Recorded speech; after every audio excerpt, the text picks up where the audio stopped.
Tonight, we're diving into something that feels a little too familiar, the kind of place we all go without thinking twice. Walmart. But what happens when you're not the only one watching the shelves? When someone starts watching you? These are true stalker horror stories, real accounts of people followed, hunted, and targeted in the most ordinary places, places you probably drive by every day. If you're new here, make sure to hit that subscribe button so you never miss a story.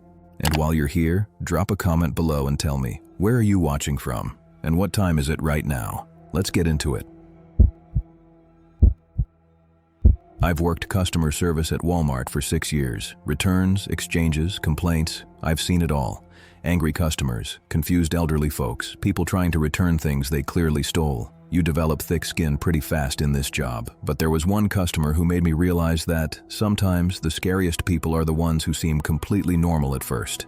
It was a Saturday afternoon in July, hot, humid, the kind of day where the AC in the store felt like a blessing. The return desk was slammed. We had a line stretching back past the customer service counter into the main aisle. I was working alone because my coworker had called in sick, and I was just trying to get through returns as fast as possible without making mistakes.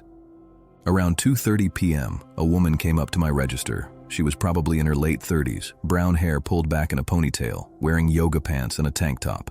She had a Walmart bag with her and a receipt in her hand. Nothing unusual. She smiled at me, friendly enough. "Hi, I need to return this baby monitor," she said, sliding the bag across the counter. "It's not working right." I pulled out the monitor, still in the box, looked unopened, and scanned her receipt. Everything checked out. Purchase date was 4 days ago, well within our return window. "No problem," I said. "Did you want to exchange it or get a refund?" "Refund, please." I processed the return, handed her the cash, and she thanked me and walked away. Simple transaction. I didn't think about her again for the rest of my shift. She came back the next Saturday, same time, almost exactly 2:30 p.m., same friendly smile, different baby monitor, but same story. "It's not working right." I processed the return, didn't think much of it. Some people have bad luck with electronics. The third Saturday, I started to notice a pattern. Same woman, same time, another baby monitor. This time, when I pulled it out of the bag, something felt off. The box had been opened, but very carefully resealed, and when I picked it up, it felt too light. "Ma'am, do you mind if I open this to check the contents?" Her smile didn't waver. "Of course not." I opened the box.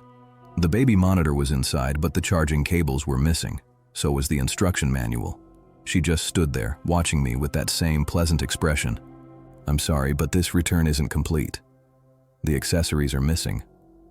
"Oh, those must still be at home," she said easily. "I can bring them next time." "We can't process the return without them." Her smile tightened just a little. "That's ridiculous. The monitor doesn't work. Why do I need to return cables for a broken product?" I'd dealt with difficult customers before, so I kept my voice professional and calm. "Store policy, all components need to be included for a full refund, but I can process an exchange if you'd like." She stared at me for a long moment. Then she took the box back, said, "I'll bring the cables next time," and left. Something about the way she looked at me before she walked away made the hair on my arm stand up. The following Tuesday, not Saturday, Tuesday, she came back. Early morning this time, right when I started my shift at 8 a.m., she had 3 baby monitors in her cart, 3 different brands, all in boxes. "Hi again," she said, and that smile was back, but it didn't look friendly anymore. It looked practiced. "I need to return all of these."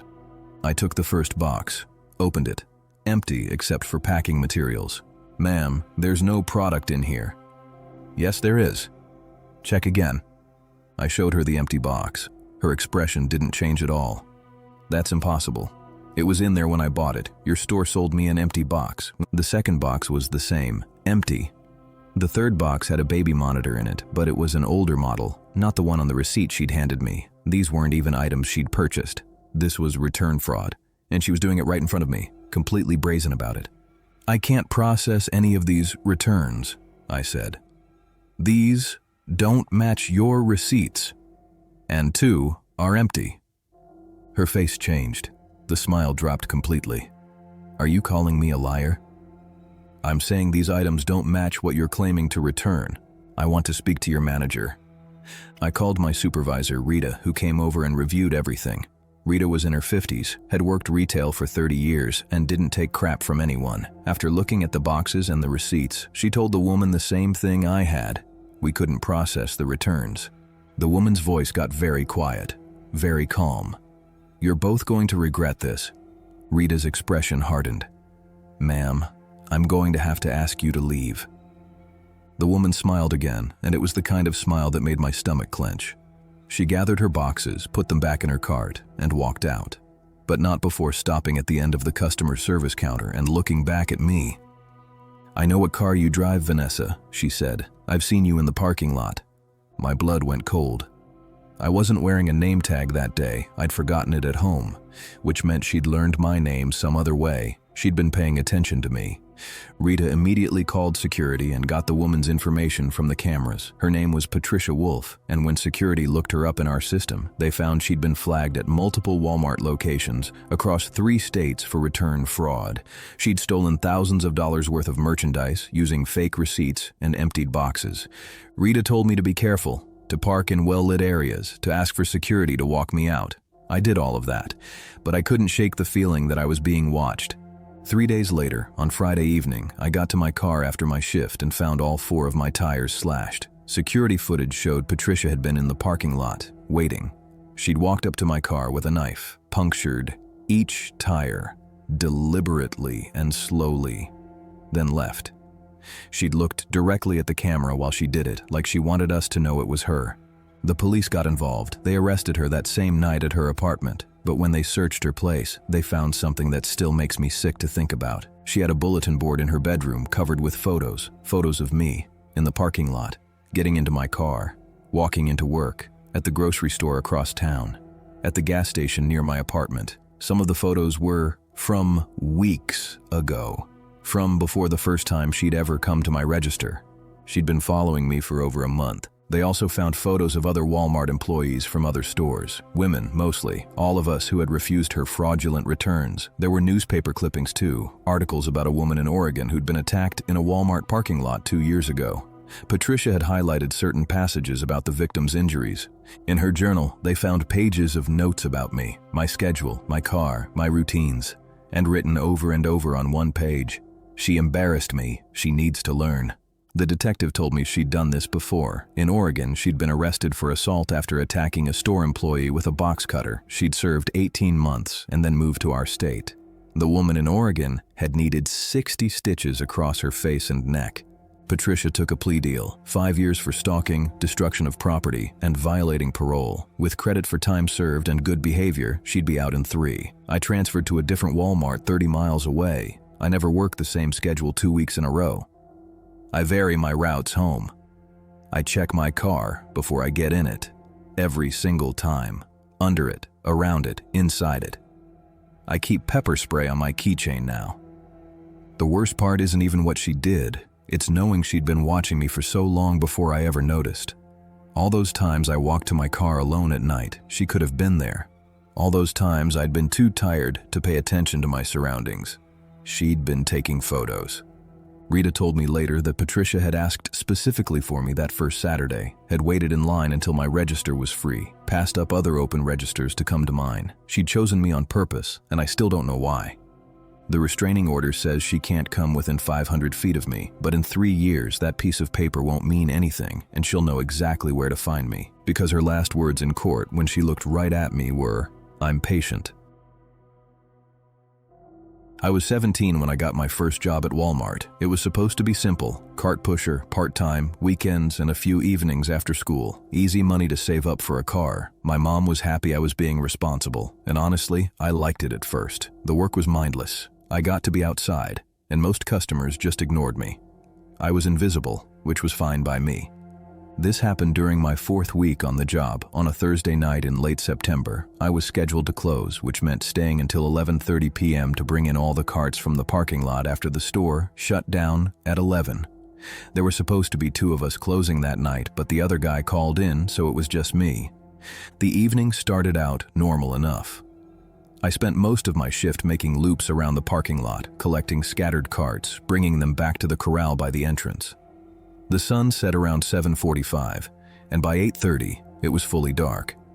The parking lot lights created these pools of yellow-white light with shadows in between, and the lot was huge, probably 400 spaces, most of them empty by 9 p.m. on a weeknight. Around 9:15, I was pushing a line of carts back toward the store when I noticed a van parked in the far corner of the lot, way out in the last row, nowhere near the entrance. It was one of those older white cargo vans with no windows in the back, and something about it made me pause. The parking lot was half empty by then. Why would someone park all the way out there? I watched it for a minute while I pushed my carts, but nothing happened. No one got in or out. The van just sat there. I told myself I was being paranoid and went back to work. By 10:30, there were maybe 15 cars left in the lot. Most of them were clustered near the entrance. Employees' cars probably, and a few last-minute shoppers. But that white van was still out there in the far corner. And it still hadn't moved. I was starting to get a bad feeling about it. At 10:55, they made the first closing announcement over the store's PA system. Attention Walmart shoppers, our store will be closing in 5 minutes. Please bring your final selections to the front registers. Thank you for shopping with us. I was near the garden center entrance, gathering up the last few stray carts when I saw movement near the van. The driver's side door opened, and someone got out. A man, tall and thin, wearing a dark hoodie, even though it was still warm outside. He didn't head toward the store. Instead, he just stood there by the van, looking around. Looking at me, I felt my stomach drop. I pretended not to notice and kept working, but I could feel his eyes on me. I pushed my line of carts toward the store, and when I glanced back, he was walking. Not toward the entrance, toward me.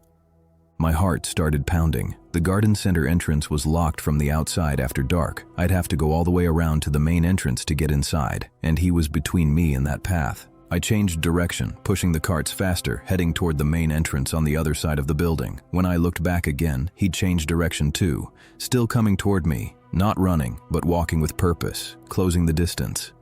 The parking lot suddenly felt enormous and empty. There were cars, but no people. The closest employee entrance was locked. The main doors were still open, but they were 100 yards away, and he was cutting off my angle. I abandoned the carts and started walking fast toward the entrance. Behind me, I heard his footsteps speed up. I didn't look back. I broke into a jog, my work vest flapping, my radio bouncing on my hip. "Hey!" he called out. "Hey kid, wait up!" I didn't wait. I ran. I could hear him running now too, his shoes slapping against the asphalt. I was younger and faster, and I made it to the main entrance with maybe 20 feet to spare. I burst through the automatic doors into the bright fluorescent light of the vestibule, gasping for air. The greeter, an older woman named Louise, looked at me startled. "DeAndre, you okay? There's a guy..." I turned and looked back through the glass doors. He was standing just outside the entrance, in the shadows past where the automatic doors would trigger, watching me. "There's a guy chasing me." Louise looked out, saw him, and immediately picked up her radio. "Security to the main entrance. Now." Our security guy, Jerome, was there in maybe 30 seconds. He stepped outside and I watched through the glass as he approached the man. They talked for a minute. I couldn't hear what they were saying, and then the man pointed at me and said something that made Jerome look back toward the store. Jerome came back inside. He says you took his cart by mistake, says he had merchandise in it he needed to purchase. What? No. I didn't take anybody's cart. He was parked way out in the lot, and when I saw him, he started chasing me. He says his cart had baby supplies in it, says you grabbed it and he was just trying to get your attention. I felt my face get hot. I didn't take his cart. I was getting carts from the corrals, not from people, and he was chasing me. Why would I run if I just made a mistake? Jerome looked uncertain. Louise stepped in. I believe DeAndre. That man gives me the creeps. He's been standing out there for 5 minutes, just staring in here. At 11 p.m. exactly, they locked the front doors. The final announcement played. Walmart is now closed. Thank you for shopping with us. The last few customers trickled out through the exit-only doors on the far side, and then it was just employees in the building. And that man, still standing outside the entrance in the dark, Jerome called the police non-emergency line to report suspicious activity. While we waited, I watched the man through the glass. He wasn't leaving. He was pacing back and forth in front of the entrance, occasionally stopping to stare directly at me. After about 10 minutes, he pulled out a phone and made a call. 5 minutes later, a second vehicle pulled into the parking lot. Another van, this one dark blue. It parked near the entrance and 2 more men got out. Louise grabbed her radio. "We need all management to the front, now." The 3 men stood together in the parking lot talking. One of them kept pointing at the building, at me specifically. I could see him gesturing toward where I stood. My mouth went dry. The store manager, a woman named Patricia, came to the front and assessed the situation. She told me and Louise to go to the back office and stay there. Jerome stayed at the entrance with another employee, a big guy from the meat department named Carlos, who'd been a bouncer before working here. I didn't want to leave the front. Being in the windowless back office felt like a trap, but I also didn't want to be anywhere those men could see me. Louise and I went to the office and she locked the door behind us. We sat there for 20 minutes that felt like 20 hours. I could hear radio chatter but couldn't make out what anyone was saying. Louise tried to reassure me, but her hands were shaking when she poured herself coffee from the break room pot. Finally, Patricia's voice came over the radio. "Police are here. Situation's being handled." When I came back to the front, there were 2 police cars in the parking lot with their lights on. The 3 men were standing by one of the vans, talking to officers. I stayed inside while they did their thing. One of the officers came inside to talk to me. He took my statement, what time I'd noticed the van, how the man had chased me, everything. When he was done, he looked at me seriously. "Son, we ran those plates. That first van was reported stolen 3 days ago in Little Rock. The other van came back to a man with priors for kidnapping and human trafficking." My blood turned to ice. "They're claiming it's all a misunderstanding," the officer continued. "But here's what I think happened. They were watching you. Young kid, working alone, isolated in a big empty parking lot. They saw an opportunity. When you ran inside, they tried to make it seem like a mistake, like you'd done something wrong, maybe hoping you'd come back out to help find this imaginary cart." "What would have happened if I'd fallen for it?" I asked, even though I didn't want to know the answer. The officer didn't sugarcoat it. "Nothing good. We're arresting them, but we probably can't hold them long on what we have right now. The stolen van is enough for the first guy, but the others will likely post bail." They arrested all 3 men that night. When they searched the first van, they found zip ties, rope, and a tarp. No baby supplies, no cart, nothing that supported their story. I found out later from the detective who called my mom that they'd been hitting Walmart parking lots across 3 counties, looking for young employees working alone. I was the first one who'd made it inside before they could grab me. They found evidence in the blue van linking them to 2 missing persons cases, both young men around my age who'd worked night shifts at retail stores. I quit the next day, didn't even finish out my 2 weeks. My mom didn't argue. She picked me up from the store, and when we drove past that corner of the parking lot where the white van had been parked, I saw they'd left something behind. One of my Walmart work gloves, the one I'd lost earlier in my shift. It was placed neatly on the curb in that far corner, right where the van had been parked. They'd had it the whole time. They'd known exactly who I was. The detective told me they'd been watching me for at least 3 days before they made their move. I used to work the overnight shift stocking shelves at Walmart, 11 p.m. to 7 a.m., 4 nights a week. The pay was decent, and I liked the quiet. No customers asking where things were, no lines at the registers, just me and my earbuds and pallets of merchandise to unload. It was peaceful, or at least it was supposed to be. This happened in late February, on a Wednesday night that started like any other. I clocked in at 10:53 p.m., grabbed my box cutter and scanner, and headed to the back to start on the freight truck. The store had closed at 11, and by 11:15 it was just the night crew, 6 of us total spread out across a 180,000 square foot building. The temperature outside was hovering around 28 degrees, and there was this bitter wind that made the loading dock doors rattle every time a gust hit. I was working in the pet supplies section, breaking down boxes of dog food, when I heard the first crash. It came from the front of the store, like glass breaking, but louder, more violent. I pulled out my earbuds and listened. The fluorescent lights hummed overhead, the freezer units clicked and buzzed, but nothing else. I waited maybe 30 seconds, then radioed to the team lead. "Hey Danny, you hear that?" Static. Then his voice came through. "Hear what?" Sounded like something broke up front.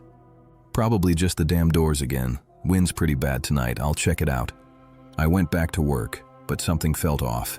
That little voice in the back of my head that had kept me alive in some bad situations before I got this job. I turned my music down low instead of up, and I kept my radio volume high. 5 minutes passed, then 10. Danny never radioed back. I was starting to get that tight feeling in my chest when I heard the footsteps, not the soft rubber sole shuffle of someone wearing Walmart-issued work shoes.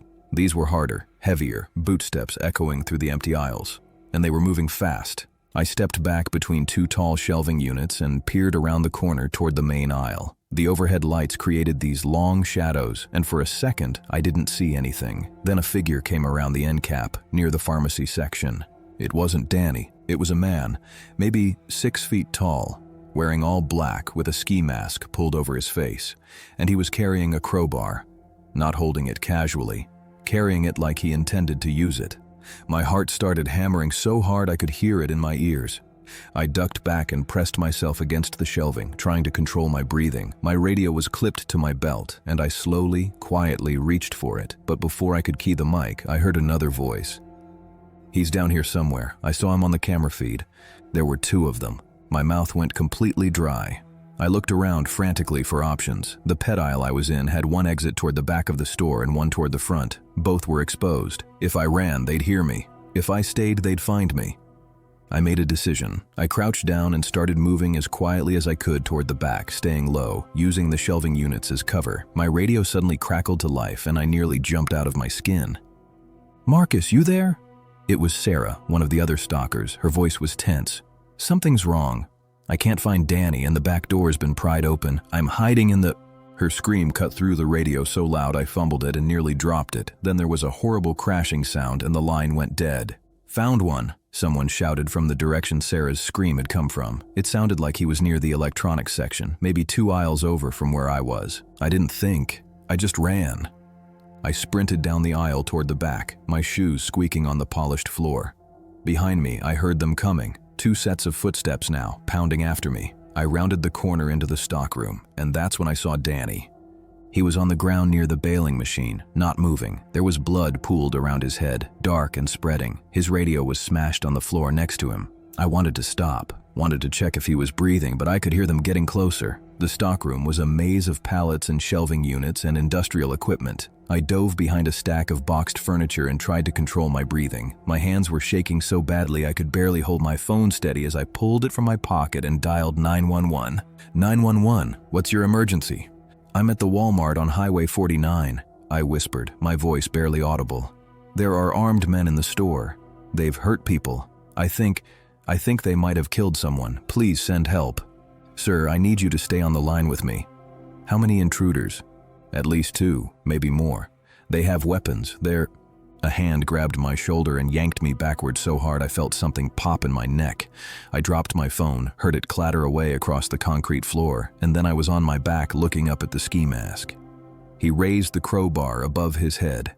I did the only thing I could think of. I still had my box cutter in my hand, and I swung it wildly at his leg. The blade caught him across the thigh, and he howled and stumbled backward. I scrambled to my feet and grabbed the first thing I could reach, a metal pallet jack handle, and swung it at him as hard as I could. It connected with his ribs with a sound like a baseball bat hitting a side of beef. He went down hard, gasping, and I didn't wait to see if he'd get back up. I ran. The second man appeared from behind a pallet stack, and he had something worse than a crowbar. He had a tire iron, and he swung it at my head. I ducked, felt the air move as it passed inches from my skull, and it smashed into a metal shelf with a deafening clang that echoed through the whole stockroom. I grabbed a cardboard box, full, heavy, and threw it at him. It hit him in the chest and exploded, sending packages of light bulbs everywhere. Glass shattered. He slipped on the debris, and I used those precious seconds to run for the employee break room. I got inside and slammed the door, locked it. It was a flimsy lock, the kind that wouldn't hold for long, but it was something. The room was small, just a table, some chairs, a vending machine, and lockers along one wall. No other exit. I'd trapped myself. The door handle rattled. Then something heavy slammed into the door. Once, twice. The frame was starting to crack. I looked around desperately and saw the fire extinguisher mounted on the wall. I grabbed it, positioned myself to the side of the door, and waited. My whole body was shaking. Blood was rushing in my ears so loud I almost couldn't hear anything else. The door burst open on the 4th hit, and the man with the tire iron came through. I didn't hesitate. I sprayed the extinguisher directly in his face. White foam exploded everywhere, covering him, filling the room with thick chemical clouds. He staggered backward, screaming, clawing at his mask. I swung the metal extinguisher tank at his head with everything I had. It connected with a sickening crunch, and he dropped like a puppet with its strings cut. The tire iron clattered from his hand, and I grabbed it. The first man appeared in the doorway, limping from where I'd cut him, and when he saw his partner on the ground, something changed in his posture. He wasn't hunting anymore. He was calculating, deciding if I was worth it. That's when we both heard the sirens. His eyes went wide behind the ski mask, and he turned and ran. I heard his footsteps retreating through the stockroom, heard the loading dock door slam open. I stood there in the break room, covered in fire extinguisher foam, holding a tire iron with blood on it, shaking so hard my teeth were chattering.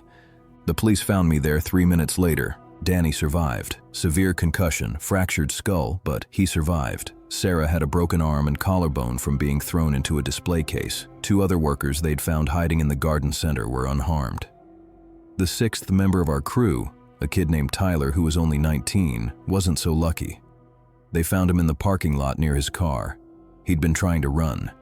The police caught the first man I'd fought about 2 miles away, bleeding and limping. His name was Derek Hoskins, and he was wanted in connection with 3 other store robberies that had turned violent. The second one, the one I'd hit with the extinguisher, was his brother. He had a skull fracture and was in ICU for 2 weeks before they could arrest him. They told me later that they'd been watching the store, waiting for night shift when there would be fewer people. They knew the camera blind spots. They knew the layout. Someone had given them inside information. A former employee who'd been fired 6 months earlier and wanted revenge. The tire iron I grabbed had Tyler's blood on it. I quit 3 days after I got out of the hospital. Couldn't go back into that building. Couldn't walk down those aisles without seeing Danny on the ground or hearing Sarah scream through the radio. I still have nightmares about that crowbar coming down at my head, about the sound of the door breaking, about Tyler's mom at the funeral asking me why I survived and her son didn't. I work in a warehouse now. Day shift. Lots of people around all the time. I don't do nights anymore, and I never, ever work anywhere that has a back door I can't see from where I'm standing. Because sometimes the scariest thing isn't the stranger following you, it's the door you didn't know was already open. What started as a normal grocery run turned into the most terrifying night of my life. I thought I was being paranoid. I thought I was overreacting. But when I saw the security footage later and what he tried to do in that parking lot, I realized my instincts had saved me from becoming another statistic. This is what happened to me at Walmart on a Tuesday night in October. It was around 8:47 p.m. when I pulled into the Walmart parking lot. I remember checking the time because I had exactly 1 hour before they closed, and I needed to grab groceries for the week. The sky was that deep purple color right before it goes completely black, and there was a light drizzle making everything look slick under the parking lot lights. I grabbed a cart from the corral and headed inside. The store wasn't crowded, maybe 20 or 30 people scattered throughout. Just the usual late-night crowd. A few college kids buying energy drinks, some elderly couples doing their shopping, workers in uniforms grabbing dinner. Nothing unusual, nothing that would make me think twice about being there alone. I started in the produce section like I always do. Picked up some apples, bagged some lettuce, grabbed tomatoes. That's when I first noticed him. He was standing near the organic section, maybe 15 feet away, just staring, not at the vegetables, at me. He was probably in his mid-40s, wearing a dark blue jacket and jeans that looked too clean, too pressed for someone doing casual shopping at night. His cart was empty, completely empty, and he wasn't moving. I felt that little flutter in my stomach, but I pushed it down. People zone out in grocery stores all the time, right? Maybe he was tired. Maybe he was trying to remember what he needed to buy. I turned my cart and headed toward the bakery section. 2 minutes later, I'm looking at bread options and I see him again in my peripheral vision. Same aisle, still no items in his cart. This time he's closer, maybe 10 feet away, pretending to look at bagels. But I could feel his eyes on me. That prickly sensation on the back of your neck when you know someone's watching. I left the bread and moved quickly toward the cereal aisle. My heart was starting to beat faster now. I kept telling myself I was being ridiculous, that this was a public place with cameras everywhere, that I was safe. But something primitive in my brain was screaming at me to pay attention. In the cereal aisle, I pretended to read the nutrition facts on a box of granola while secretly watching the end of the aisle. 30 seconds passed. Then I saw the front of his cart appear, slowly rolling into view. He turned down my aisle. The squeaky wheel on his cart was the only sound besides the distant muzak playing overhead. I grabbed the first cereal box I touched and put it in my cart, then walked at a normal pace toward the canned goods section. Not running. I didn't want him to know I'd noticed him, but my hands were starting to shake. For the next 10 minutes, I tried to lose him. I'd go down an aisle, skip 2 aisles over, double back. But every single time, within a minute or two, I'd see him again. Different angles, different distances, but always there, always watching. His cart still had nothing in it. That's when I really started to panic. I headed toward the busier part of the store, near the pharmacy and checkout lanes, where there were more people and brighter lights.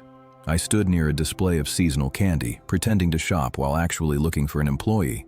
My phone was in my purse, and I was seriously considering calling someone, but what would I even say? There's a man shopping in the same store as me? I had no proof. No concrete reason except this overwhelming feeling of dread. Then he did something that made my blood run cold. He smiled at me, not a friendly "excuse me" smile. Not an awkward, "we keep running into each other" smile. It was slow and deliberate, and it didn't reach his eyes at all. And he mouthed something. I couldn't hear him from that distance, but I could read his lips clearly. "I see you." I abandoned my cart right there and walked as fast as I could toward the front of the store. My legs felt like rubber. I was weaving between other shoppers, my eyes scanning for any employee with a blue vest. I finally saw a young guy, maybe 19 or 20, stocking shelves near the electronics section. "Excuse me," I said, and my voice came out higher than normal. "This is going to sound crazy, but there's a man who's been following me through the store." The employee looked concerned immediately. "What does he look like?" "Blue jacket, jeans, empty cart. I'm right here." The voice came from directly behind me, and I actually jumped. I spun around, and there he was, standing so close I could smell his cologne, something sharp and chemical. The employee stepped forward, positioning himself slightly between us. "Sir, can I help you find something?" the employee asked, his voice firm. The man's face changed completely. Suddenly he looked confused, almost offended. "Oh, I'm so sorry. I think there's been a misunderstanding. I'm with her." He gestured at me. "Honey, I found the bread you wanted." My mouth went dry. "I don't know him." "She's joking," he said smoothly to the employee. "We had a little fight in the car.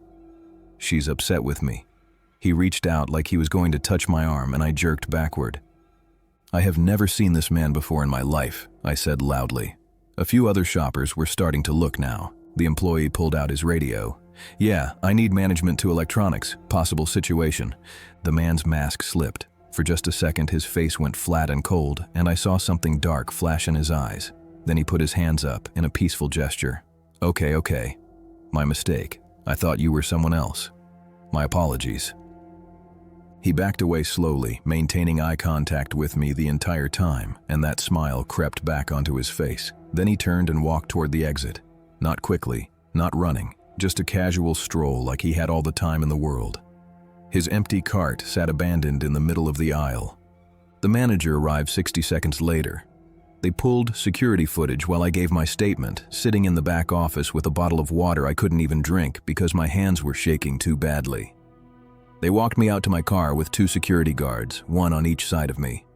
The parking lot felt enormous and empty under those yellow lights. My car was parked in the 3rd row, and every shadow between the vehicles looked like it could be hiding something. The drizzle had turned into actual rain, and it made that static sound against the pavement that swallows up other noises. We were maybe 20 feet from my car when I heard the footsteps behind us. Fast, running. I turned just in time to see him coming out from between 2 trucks, and he had something in his hand. It caught the light, something metal. One of the security guards shouted and stepped in front of me, and that's when everything exploded into chaos. The man swung at the guard with what I later learned was a box cutter, catching him across the forearm. The guard screamed and fell backward into me, and we both went down onto the wet pavement. I felt the impact of hitting the ground jar through my whole body, tasted blood in my mouth from biting my tongue. The second guard tackled the man, and they crashed into the side of a parked car hard enough to set off its alarm. The sound was deafening. The car alarm, the guard yelling into his radio, the first guard groaning and clutching his arm with blood running between his fingers. I was scrambling backward on my hands like a crab, my shoes slipping on the wet asphalt. The man broke free from the second guard and lunged toward me. He got within 3 feet before the guard grabbed him again, wrestling him to the ground. I could hear him saying things, screaming things at me, but the car alarm was so loud, I couldn't make out the words. His face was twisted into something inhuman, something full of rage and something else, something worse than rage. More employees came running from the store. Someone pinned his arms, someone else sat on his legs, and the whole time he was staring at me with these wide, unblinking eyes, still trying to crawl toward me, even with 3 people holding him down.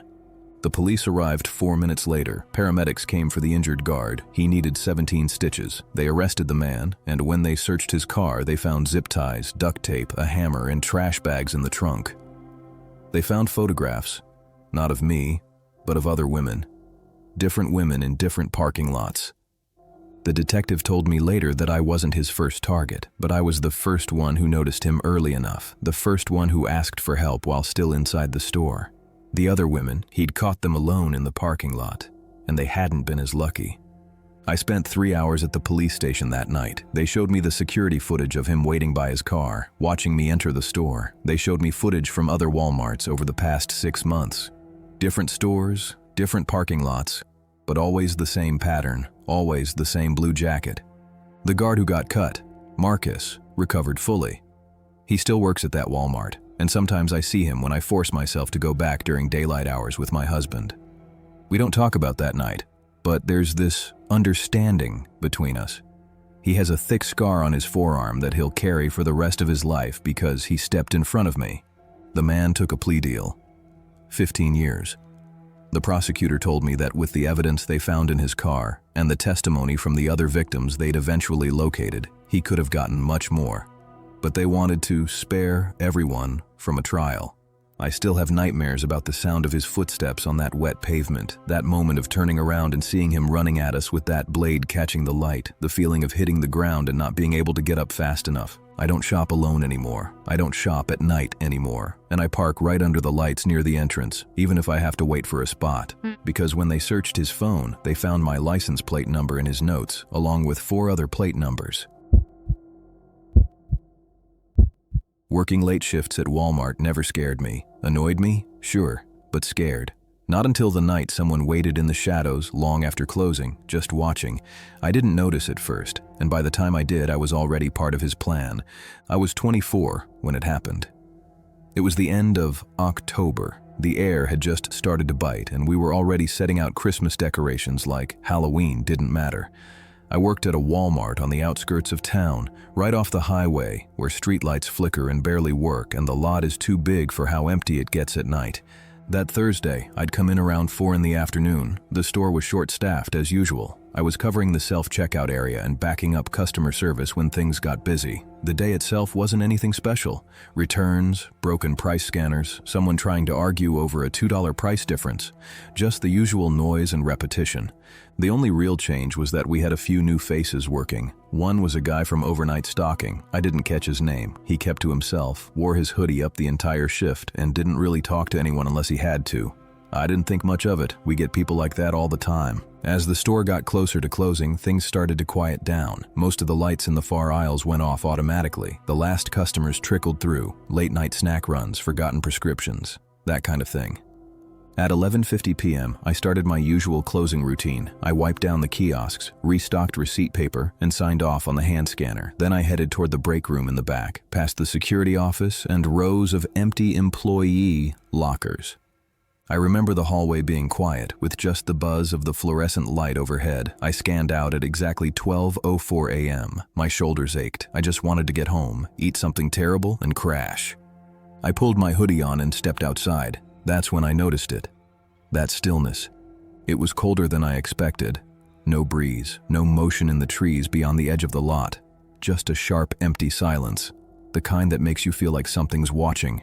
Walmart's lot is massive. Rows and rows of parking spaces, most of them empty after midnight. I had parked like I always did, halfway toward the back, near a pole that sometimes flickered but gave me just enough light to see my car.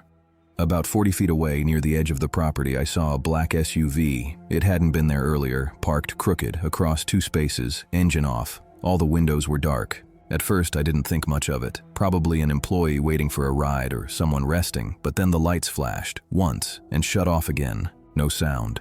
No movement. Something in me tightened. I kept walking, head down, keys in hand, trying to act normal. I passed a few other cars.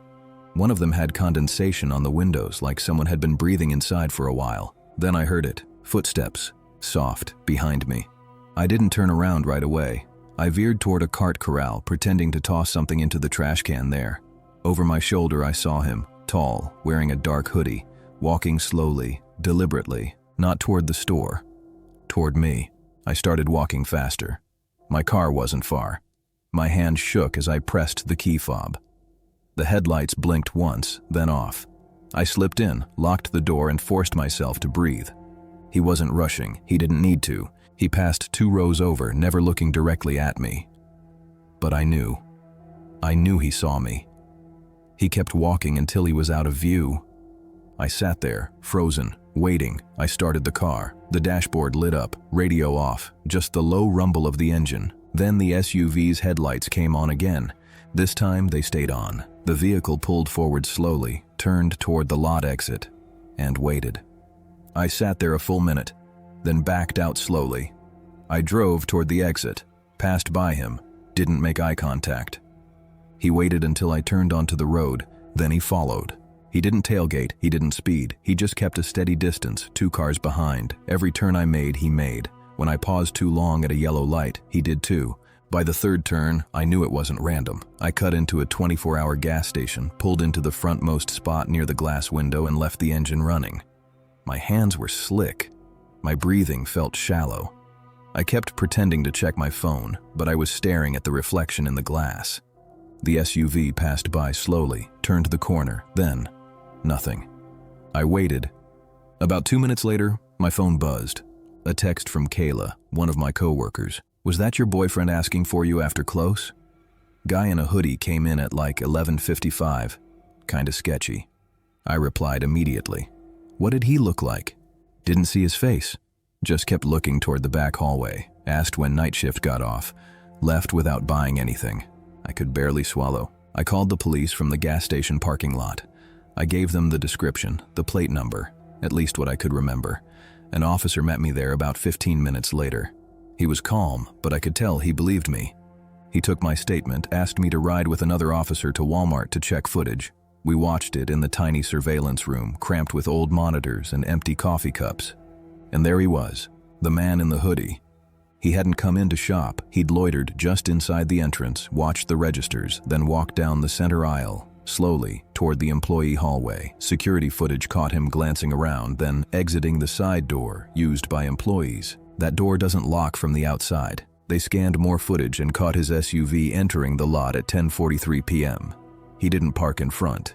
He drove around the back, circled once, then backed into a spot with no cameras. He sat there for over an hour, engine off, just watching. By morning, they found the SUV dumped behind an abandoned strip mall. Plates were stolen. Inside, they found zip ties, gloves, and an empty soda bottle. They never found him. That night changed everything. I stopped parking far away. I never walked out alone again. I asked for earlier shifts. I carried pepper spray and a keychain alarm, and I took different routes home. Months later, I still jumped when someone knocked at my car window, even if it was just a coworker. Sometimes I wonder what would have happened if I hadn't seen him, if I'd lingered just a few minutes longer in the break room. Sometimes I wonder how many nights he sat there, watching different women leave, waiting for one to walk to her car without looking over her shoulder. And sometimes, when I drive through certain lots, I still see headlights flick on in the distance. It was a little after 10 o'clock at night when the whole thing happened. The store was winding down, that in-between time when the after-work crowd had cleared out but before the graveyard shift started rolling in. I was zoning out at the register, listening to the distant hum of the lights overhead when I noticed her. She wasn't like most of the late-night shoppers. No cart, no basket, just pacing the electronics aisle, stopping and starting like she couldn't decide what she was looking for. What caught my eye was the way she kept glancing over her shoulder. Paranoid, twitchy. She finally grabbed something off the peg hook, a prepaid phone in one of those thick plastic packages, and slipped it under her jacket like nobody saw. But I did, and so did security.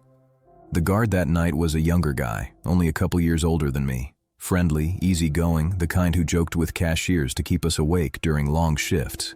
He must have been shadowing her for a few minutes already, because as soon as she tucked that phone away, he moved in, calm voice, hands out in front, just like they trained him. "Ma'am, you're gonna have to come with me." That was all he said. Simple. No yelling, no grabbing, just a quiet request. But the woman froze like a cornered animal. Her eyes went wide, then narrowed. She clutched at her jacket, fumbling for something. At first I thought she was just trying to shove the phone deeper out of sight. But then the glint caught under the fluorescent lights, silver, jagged, sharp. She had a box cutter or a utility knife, the kind they usually keep sealed inside toolkits. She must have opened it right there. My stomach dropped. The guard didn't back off. He held his ground, still calm, repeating, "Ma'am, put it down." But she didn't. She dug the blade right into the package, ripping through the plastic like it was nothing. Her hand slipped, slicing herself across the palm. Blood welled instantly, dripping onto the tile. I winced, but she didn't even flinch. She just looked at him with this twisted grin, her teeth streaked with spit as she hissed, "You're not gonna stop me!" And then it happened fast. Too fast. She lunged, not toward the phone, toward him. He tried to block her, but the knife grazed his arm, thin red line, instantly blooming across his sleeve. He shouted, stumbling back. She pulled her hand away, blood running down her wrist, and screamed loud enough to rattle the shelves. "Now you've got it! You've got it! I have AIDS, and now you've got it too!" The words hit like a slap. Everyone nearby froze, customers standing in line, employees stocking shelves. All of us turned and just stared. The guard backed away, eyes wide, clutching his arm. His face was pure shock, not even from the cut, but from what she screamed. She raised her bloody hand like it was a weapon in itself, waving it around. Drops hit the floor, tiny red splatters marking everywhere she moved. I stood behind my register, heart pounding so hard I could hear it in my ears. I wanted to run, but my legs wouldn't move. I wanted to shout for help, but my throat locked up. She kept screaming, voice cracking, repeating the same words over and over. "I have AIDS! I have AIDS! Now you do too!" She wasn't just threatening him anymore. She was spitting it into the air, aiming at all of us. Customers backed away, some covering their mouths, others bolting for the doors. One woman grabbed her kid by the arm and practically dragged him out of the store. The guard's radio crackled as he stumbled toward the wall, calling for backup, voice shaky but still trying to sound professional. "Need assistance, electronics, knife, suspect bleeding." His words tangled, but anyone listening could hear the panic underneath. Two other guards sprinted down the aisle, but the woman wasn't waiting. She slashed at the air with the blade, keeping everyone back. She pressed the cut on her palm harder, smearing the blood across the phone package, then across her shirt like she was marking herself. When the guards closed in, she shrieked and cut her arm again, deeper this time, deliberately spraying blood on the floor. It was like watching someone lose their mind in real time. Every second stretched longer, the fluorescent lights buzzing overhead like they were mocking how ordinary this night had been just moments earlier. I remember the sound of her shoes squeaking on the tile, the metallic tang of blood mixing with the faint smell of plastic packaging and cleaning supplies. It didn't feel real. Finally, one of the guards grabbed a cart and shoved it between them, using it as a barrier. She swung at the metal bars, the knife screeching against them, sparks almost flying. They circled, keeping her boxed in, until more staff arrived, yelling for customers to clear out. Someone must have called 911 because within minutes, flashing lights painted the front windows red and blue. Cops stormed in, voices booming, commanding her to drop it. She didn't. She turned the blade on herself again, dragging it across her forearm and shrieking, "You'll all have it. You'll all have it now." I couldn't breathe. I pressed myself against the register, hands shaking, trying not to throw up. The cops moved faster than I thought possible. One sprayed her with pepper spray. She howled, clutching at her face, stumbling blind. The knife clattered to the floor. They tackled her hard, pinning her arms, wrestling to keep her from smearing blood on them. Even as they cuffed her, she kept screaming about her blood, about how it was going to infect everyone who touched her. And then, just like that, it was over. She was dragged out, thrashing and spitting, leaving a trail of blood behind. Paramedics came for the guard, wrapping his arm, telling him he'd need testing and treatment. He sat pale and silent, staring at the floor like he'd just seen his life collapse in front of him. I'll never forget his face. That blank, hollow look of someone who had no idea if their future had just changed forever. After they cleared the scene, we were left with silence, the kind of silence that feels wrong, like the air itself is holding its breath. The floor was smeared with streaks of red, the smell of pepper spray burning my nose. Maintenance came out with gloves and buckets, scrubbing at the tiles like they could erase what we'd all just seen. But the image stuck, the sound of her voice stuck. That raw, cracked scream, "Now you've got it," still echoes in my head. I clocked out late that night, way past my shift, but I couldn't make myself walk straight to my car. Every shadow in the parking lot felt alive. Every person walking past made me flinch. I kept seeing her face in my mind, that manic grin, that knife flashing under the lights. She was just one customer, one out of hundreds, who walk through those doors every day. And yet in less than 5 minutes, she turned the store into something closer to a nightmare. People ask me sometimes what the scariest part of working retail is. They expect me to say shoplifters, or late hours, or rude customers. But the truth is scarier. The scariest part is that you never know who's walking in. You never know who's desperate or unstable or carrying something sharp in their pocket. You never know if the next face in line is just there to buy groceries or to change your life forever with one violent outburst. That night proved something I'd always felt in the back of my mind. It doesn't matter how bright the lights are or how many cameras are watching. Horror doesn't wait for the dark. Sometimes it happens in the middle of a store, right under buzzing lights while you're just trying to finish a shift. And sometimes the scariest monsters aren't hiding in shadows at all. They're standing right there at the register, holding something sharp, smiling through blood, and screaming words you'll never forget. Working overnight at Walmart felt like stepping into another world. During the day, the place was alive with endless beeping registers, chatter, and screaming kids. But once the doors locked at midnight, it was just us, a skeleton crew of stalkers, one security guy, and aisles that stretched into silence.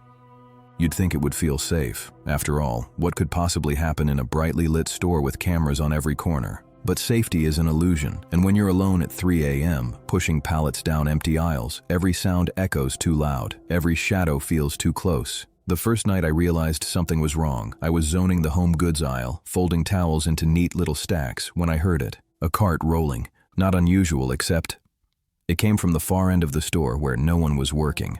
A long, dragging squeak that stopped, started, then stopped again. I froze, listening. Stalkers joked all the time about Walmart ghosts. But I wasn't laughing.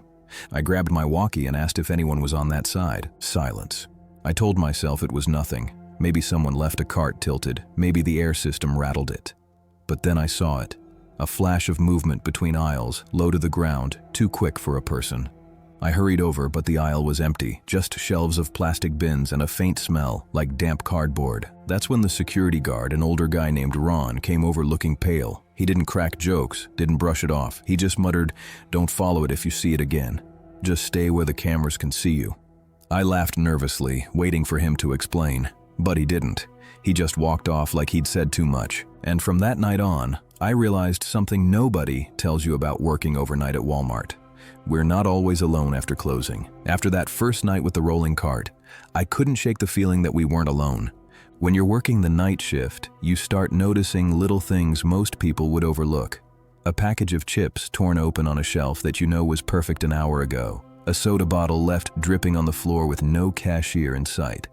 At first I thought it was lazy co-workers snacking on the job, but then it kept happening. And always in the aisles nobody was assigned to. The strangest part? The cameras never caught anything.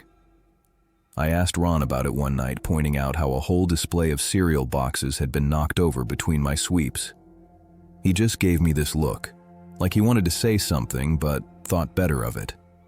Finally, after a long silence, he muttered, "We find signs every couple months. Food wrappers, trash in the rafters, stuff moved after closing. Management doesn't like us talking about it." I thought he was messing with me. Like what? Someone's living in here? He didn't laugh, didn't even blink, just walked away. That night, I swear I heard whispering. I was straightening sheets and home goods when I caught it, faint, hushed, like two people talking just behind the next aisle. The voices stopped the second I stepped closer. When I peeked around the corner, there was nothing, just neat rows of lamps staring back at me. But the smell hit me again.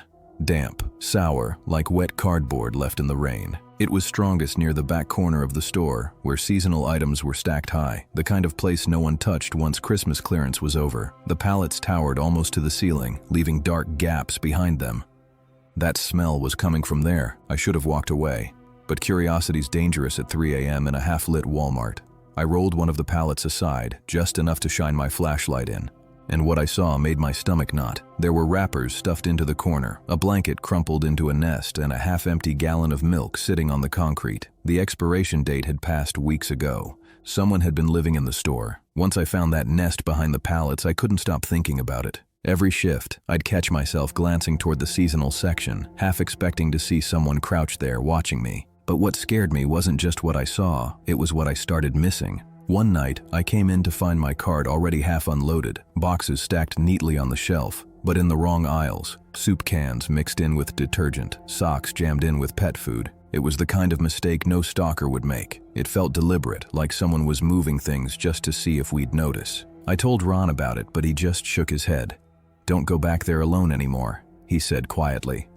Then he added, "They get bolder if you acknowledge them." "They?" I asked, but he didn't answer. That word stuck in my head all night. They.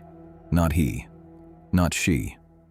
The first time I saw it, I was zoning the toy aisle. It was 2:40 a.m. I remember because I checked my watch when I froze.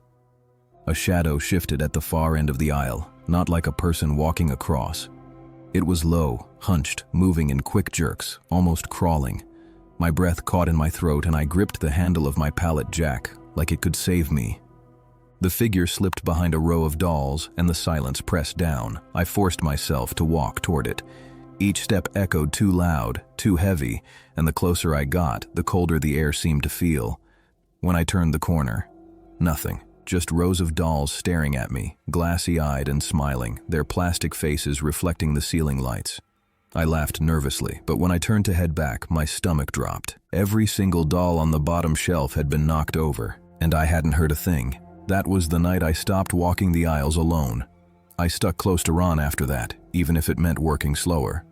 But the problem was, whatever I'd seen, it didn't want to stay hidden anymore. It was a Friday night when everything boiled over. We were short-staffed, which meant by 4 a.m. I was the only one still working the back aisles. Even Ron had disappeared, probably on one of his long smoke breaks. The store was too quiet. You get used to a rhythm. The hum of lights, the occasional crackle of the walkie, the distant squeak of pallet jacks. That night, all of it seemed to stop. And then the sound came back. Not music, not footsteps. Breathing. At first I thought it was mine echoing too loud in my ears, but when I stopped to listen, it kept going. Ragged, shallow, like lungs straining. It was coming from the seasonal section. The same corner where I'd found the nest. My flashlight beam shook as I raised it. I didn't want to look, but my feet carried me anyway, crunching over tile until I reached the stacked pallets. The smell hit me first. Damp cardboard, sweat, something sour and rotten underneath. I swung the light into the gap. Two eyes reflected it back. Not glowing, not animal. Just there. Wide, glassy, unblinking. They were set deep in a face smeared with grime, framed by matted hair. The figure crouched low, pressed into the shadows like a spider. It hissed. I stumbled backward, knocking into a display of folding chairs. The crash rang through the store, and the thing moved, not like a person climbing out, like it scuttled, fast and wrong, darting out of the gap on hands and feet. I ran. My boots slammed the floor, echoing as I tore through the aisles, heart jackhammering. I could hear it behind me, the scrape of bare skin against tile, the rattle of a shelf as something clipped it in the chase. I didn't look back. Couldn't. I burst into the front of the store where the cameras were brightest, where registers sat empty under the fluorescent glare.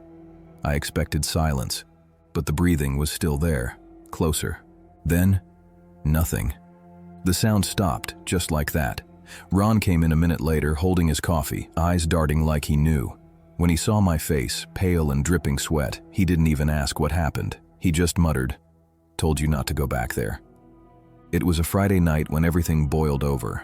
We were short-staffed, which meant by 4 a.m. I was the only one still working the back aisles. Even Ron had disappeared, probably on one of his long smoke breaks. The store was too quiet. You get used to a rhythm, the hum of lights, the occasional crackle of the walkie, the distant squeak of pallet jacks. That night, all of it seemed to stop, and then the sound came back. Not music, not footsteps, breathing. At first I thought it was mine echoing too loud in my ears, but when I stopped to listen, it kept going. Ragged, shallow, like lungs straining. It was coming from the seasonal section, the same corner where I'd found the nest. My flashlight beam shook as I raised it. I didn't want to look, but my feet carried me anyway, crunching over tile until I reached the stacked pallets. The smell hit me first, damp cardboard, sweat, something sour and rotten underneath. I swung the light into the gap. 2 eyes reflected it back. Not glowing, not animal, just there, wide, glassy, unblinking. They were set deep in a face smeared with grime, framed by matted hair. The figure crouched low, pressed into the shadows like a spider. It hissed. I stumbled backward, knocking into a display of folding chairs. The crash rang through the store and the thing moved, not like a person climbing out, like it scuttled, fast and wrong, darting out of the gap on hands and feet. I ran, my boots slammed the floor, echoing as I tore through the aisles, heart jackhammering. I could hear it behind me, the scrape of bare skin against tile, the rattle of a shelf as something clipped it in the chase. I didn't look back. Couldn't. I burst into the front of the store where the cameras were brightest, where registers sat empty under the fluorescent glare. I expected silence, but the breathing was still there. Closer. Then, nothing. The sound stopped, just like that. Ron came in a minute later, holding his coffee, eyes darting like he knew. When he saw my face, pale and dripping sweat, he didn't even ask what happened. He just muttered, "Told you not to go back there." I didn't finish that shift. I told the manager I was sick, left my cart in the middle of the aisle, and walked straight out the front doors into the dark parking lot.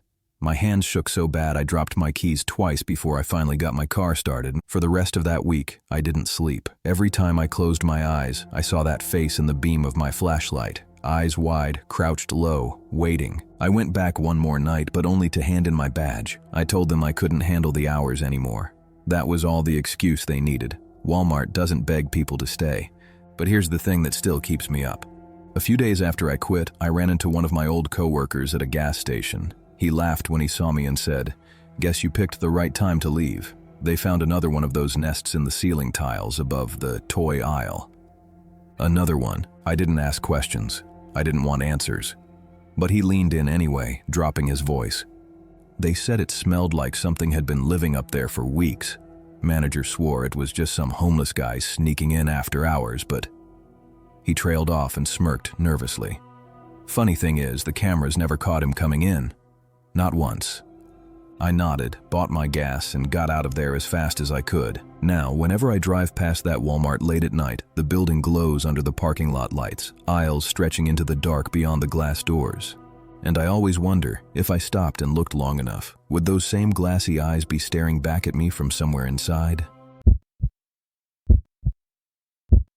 I'm not the type who scares easily. I live 10 minutes from a 24-hour Walmart, and for years I've treated it like my pantry. If I'm out of coffee filters at midnight or need batteries at 2 in the morning, I go. It's bright, it's open, and there are cameras everywhere. That's what I used to tell people who said late-night runs were dangerous. There are eyes on you the whole time. I don't say that anymore. It was a rainy Thursday, one of those summer storms that turns the asphalt into a black mirror. I'd been working late and realized I was down to my last roll of paper towels and my fridge looked like a bachelor's. Mustard and a lemon. It was a little after 1:30 a.m. when I pulled into the lot. The store sat in a lake of light, all that white glare lifting the darkness straight up into the sky like fog. There were only 8 or 9 cars scattered far apart, the way they always are at that hour, like each one had been quarantined. I parked close to the doors, second row, under a light that buzzed. The rain came in stages, hard enough to show up in the glow, then soft enough to vanish. I jogged inside and got that little shock of cold air and burnt dust smell the entry always has. A greeter in a blue vest glanced up from her phone, mumbled hi, and went back to scrolling.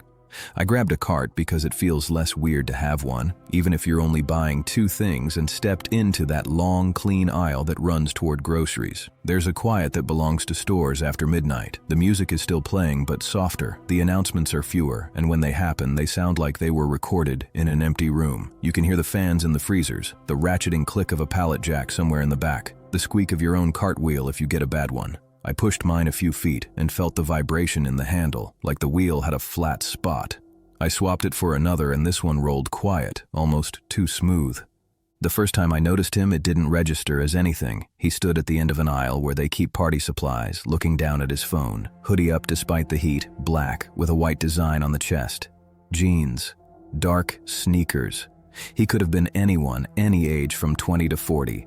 I didn't think him at all, just person. I turned into groceries, grabbed eggs, milk, a bag of salad, a rotisserie chicken because the smell was weirdly comforting, and then cut across to cleaning supplies for paper towels. I moved quickly because that's how I shop. Grab, go, get out. In the corner of my eye, a shape crossed the aisle behind me. Normal, another shopper. Still normal. I tossed a pack of paper towels into my cart and checked my phone for a list I'd typed at work. Batteries, right. Electronics. I turned down the main drag toward the center of the store and saw him again, 3 aisles ahead, pretending to study a rack of discount DVDs. Hoodie up, hands in the front pocket, head angled just enough to catch me without looking like it. My legs slowed on their own. We made that little negotiation strangers make when they're not headed to the same place but don't want to run into each other. He stepped into the next aisle. I kept going. I reached electronics and a young guy with a lip ring and sleepy eyes asked if I needed help. I said AA batteries and pointed. He waved vaguely at a wall of them. The guy in the hoodie drifted past the mouth of the aisle and looked in. Not at me. Over me. Through me. I kept my face neutral, picked a big multi-pack I didn't need and set it in my cart like this was exactly the life I planned. What got my attention wasn't sight, it was sound. When you shop alone at that hour, you get used to the store's rhythm. That night, there was an extra beat, a soft rubber sole landing, a pause, the faintest rasp of fabric. A follow that wasn't a follow yet. I told myself I was being ridiculous. People shop there at 2 in the morning for the same reason I do. We're night people. We like empty aisles. We like to be left alone. The hoodie guy, whoever he was, had every right to be anywhere I was. I finished in electronics and cut through housewares toward the front. He didn't pass the aisle mouth this time. Fine. Good. I stopped by self-checkout just to see if anything was off. The registers sat lit like little stages. 2 were open, no line. A girl in a vest leaned on the scanner and picked at a hangnail. When she noticed me, she straightened like she'd been caught doing something illegal and smiled a smile that didn't reach her eyes. I nodded and kept walking past toward pharmacy. I didn't need anything there. I just wanted to see if the hoodie showed up again. He did. On the opposite side now, mirrored in an aisle of vitamins, head down, hands in the hoodie pocket, shoulder against an end cap like it held him up. I felt my chest do that tight inhale, the kind that makes your ribs creak. I told myself, again, coincidence. Then I did something I always told myself I'd do if I ever thought I was being followed. I changed my pattern. No more straight lines. I took a hard left into pet supplies and slowed enough that anyone shadowing my speed would have to adjust. I read a bag of cat litter like I had a cat. I watched the reflection in a stainless steel dog bowl. Movement. Not in the aisle. At the far end, crossing. Hoodie. Hands still tucked. A glance down the row that skimmed where I stood. He kept going. My hands shook on the cart handle and I thought, do not make this a story. Pay. Leave. Don't give someone time to decide anything about you. I rolled toward the front again. The girl at self-checkout glanced up and then passed me toward something over my shoulder. She stiffened in a way that told me she'd seen him too. That should have made me feel better. It didn't. It made it real. I scanned my stuff quicker than I've ever scanned anything. Beep, beep, beep, that little rising chime when the machine decides you're good. Card in, zip, approved. The printed receipt came out warm and gummy. I folded it and slid it in my pocket like proof of a thing I had finished. There's always that last stretch in a store, the long walk to the doors where you're suddenly visible to anyone outside. It's like walking down an airplane aisle, nowhere to go but forward. The rain had slowed to a mist, and the doors breathed me out into it. The lot looked exactly as I'd left it. Cars in islands of light, asphalt shining. I pushed my cart off the rubber mat and felt the friction of rough concrete. Behind me, the door sighed and closed. He didn't come out right away. For 3 or 4 seconds, I felt the ridiculous relief of a person who thinks they were wrong about a thing and can now go home and laugh about themselves. I pressed the cart key into the steering wheel lock, popped the trunk, and lifted the paper towels with my left hand, chicken with my right. The store's entry chime dinged behind me as the doors opened again, the sound small and polite. I didn't turn. The paper towels slid into the trunk. The chicken followed. I set the eggs in with more care than I had for anything else that day. I closed the trunk soft so it wouldn't echo. "Excuse me." The voice came from too close to be safe and too polite to be normal. Men who mean well don't approach women, or anyone, at their trunk after 2 in the morning by saying, "Excuse me." They shout from a distance, they wave, they make space obvious. This voice came from the blind spot over my right shoulder. I turned slowly. Hoodie, up close. Stubble around his mouth like he'd shaved yesterday and given up. Eyes that didn't pin to anything. Mine, the cart, the ground. They flicked. He smiled in the way people smile when they want to show they're harmless because they aren't.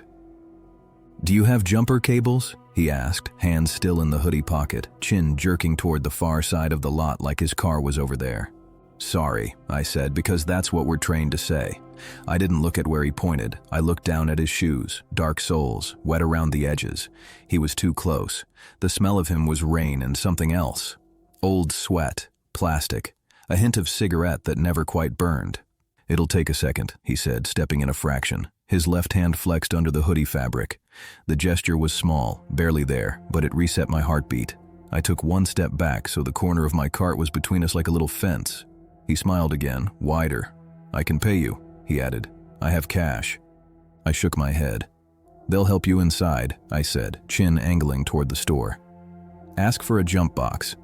I don't know if that's a thing Walmart actually has. It sounded like a thing. He didn't look at the store. He looked at me, looking at the store.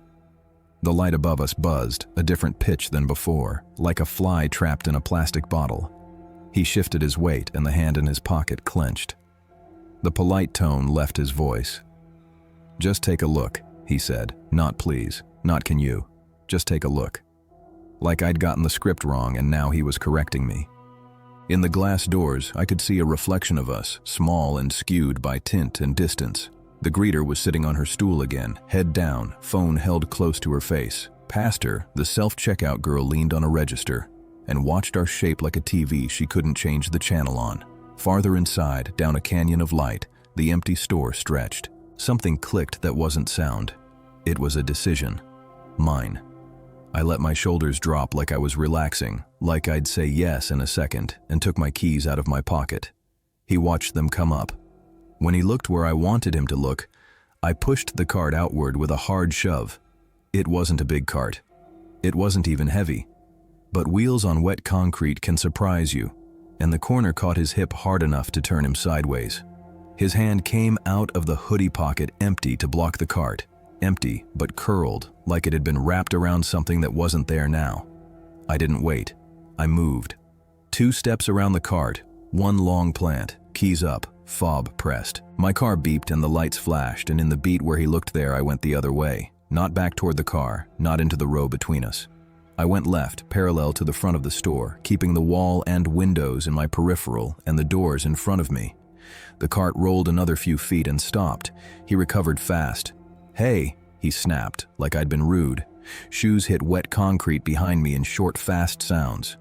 I didn't run. Running is loud and looks like panic. I walked like I had somewhere to be that was lit and staffed. His footsteps sped up. Mine didn't. The doors inhaled when I got close, and a blast of conditioned air blew the mist off my face. I stepped inside and went straight to the greeter. "He's asking people for jumper cables," I said, not whispering, not crying, just reporting. "He's out there right now." She blinked, looked past me at the man in the hoodie who had stopped 10 feet from the threshold like the store was a line he didn't want to cross. The self-checkout girl had her phone out already. She said, "I'll call the manager," but didn't move. The greeter picked up a wall phone and pressed a button she clearly didn't press often. The man didn't leave. He stood just beyond the sliding doors and stared, not at me, not exactly, but through the glass past me the way he'd looked down those aisles, over, through. The rain had turned back into rain and made little silver lines down the glass between us.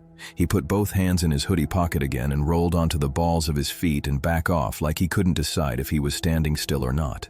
A manager arrived doing a slow jog that wasn't a jog, the way retail people move when something might be nothing but they have to pretend it's something. He looked at me first, then at the man outside, then at the camera screens on the wall behind the greeter as if they might show an answer. He said something in his walkie.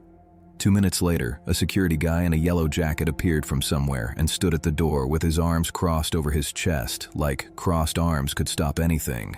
The man in the hoodie smiled at that, at the jacket, at the stance, at the idea of a boundary. He took one step closer to the glass, looked past me again, and then he did something small that I still think about. He leaned forward and fogged the door with his breath like a kid at a zoo. He drew a quick circle in the fog with the knuckle of his forefinger and then wiped it away with the side of his fist. A private joke, he told himself, right in front of me, with the confidence of a person who has practiced making other people uncomfortable. Then he turned and walked away into the rain. The manager told me to wait a few minutes. The security guy walked the first 2 rows of cars with me, hands out of his pockets, head up. We didn't talk. The rain made a noise like static on an old TV.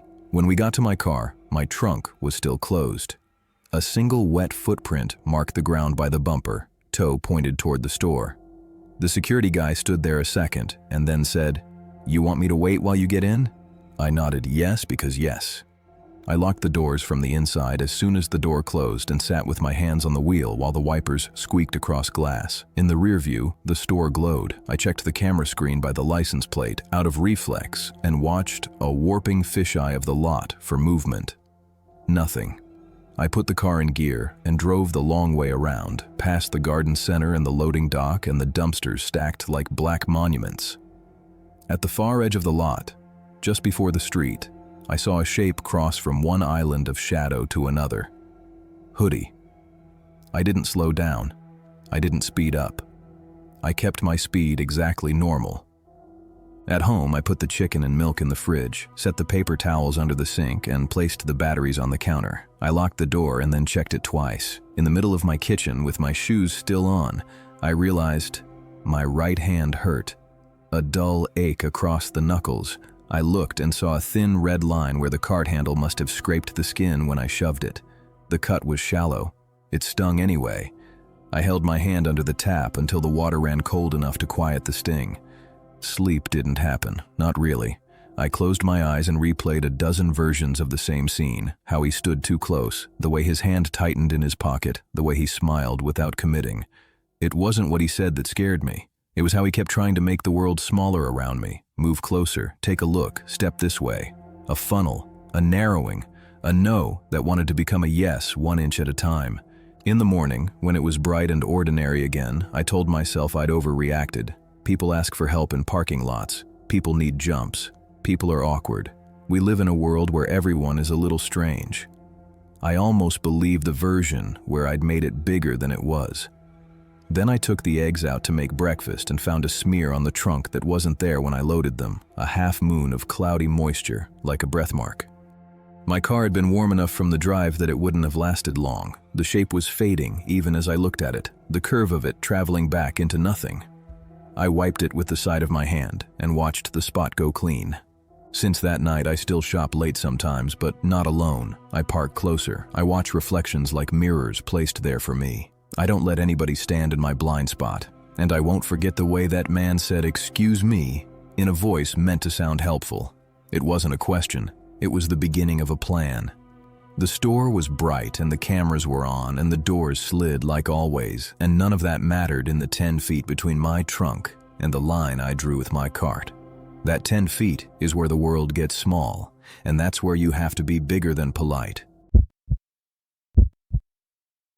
I had only been working the Walmart night shift for a couple of weeks when I met Steve. He was in his 50s, heavy-set, always carrying a box cutter like it was just part of his hand. At first, he seemed like one of those older guys who'd been around forever, the type who knows every aisle and shortcut in the building.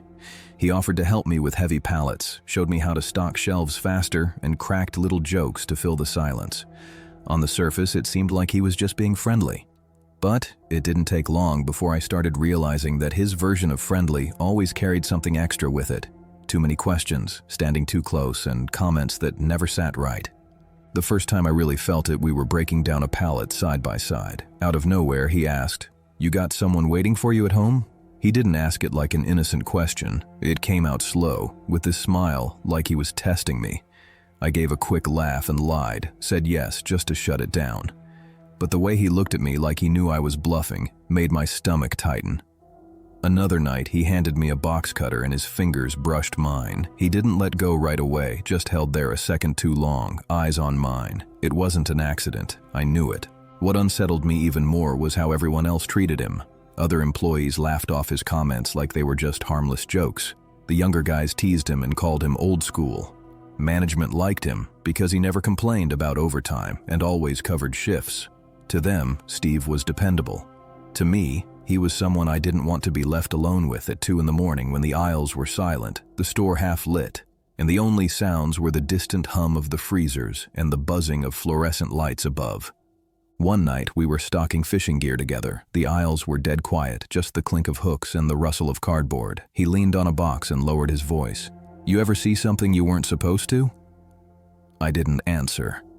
I just kept hanging reels on the peg hooks, hoping he'd stop. But he didn't. He leaned closer, close enough that I could smell the cigarettes on his breath. "My stepdaughter," he said. "She's 19. She told me once she liked me." That way he smirked like he'd just shared a dirty secret between friends.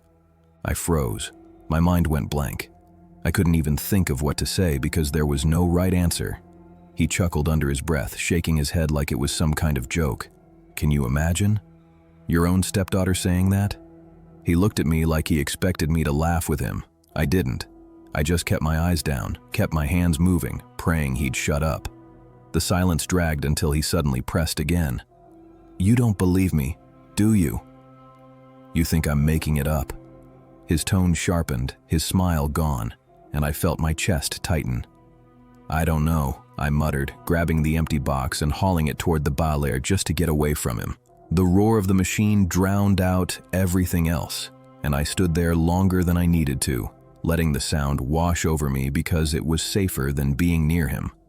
After that night, I started doing everything I could to avoid him. I shifted my schedule around my breaks so I wouldn't cross paths. I asked other coworkers to help me in aisles I knew he liked to wander through. But no matter what, he always seemed to appear.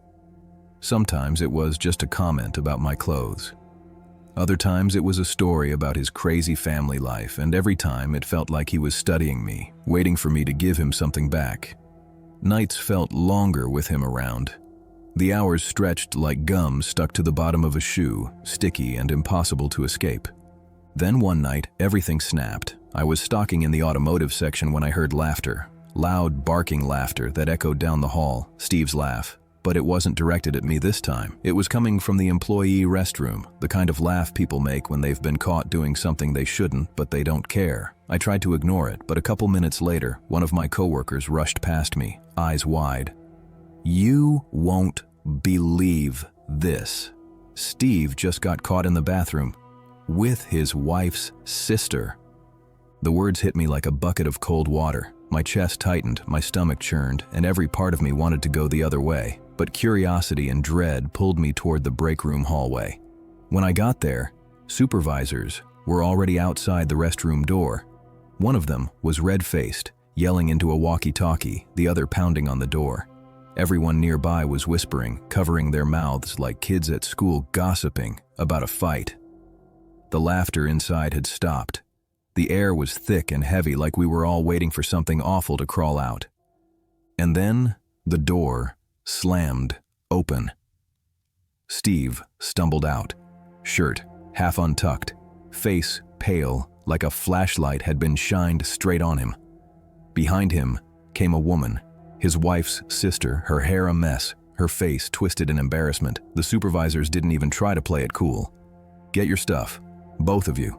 Now Steve tried to laugh it off, the same way he'd laughed through everything else.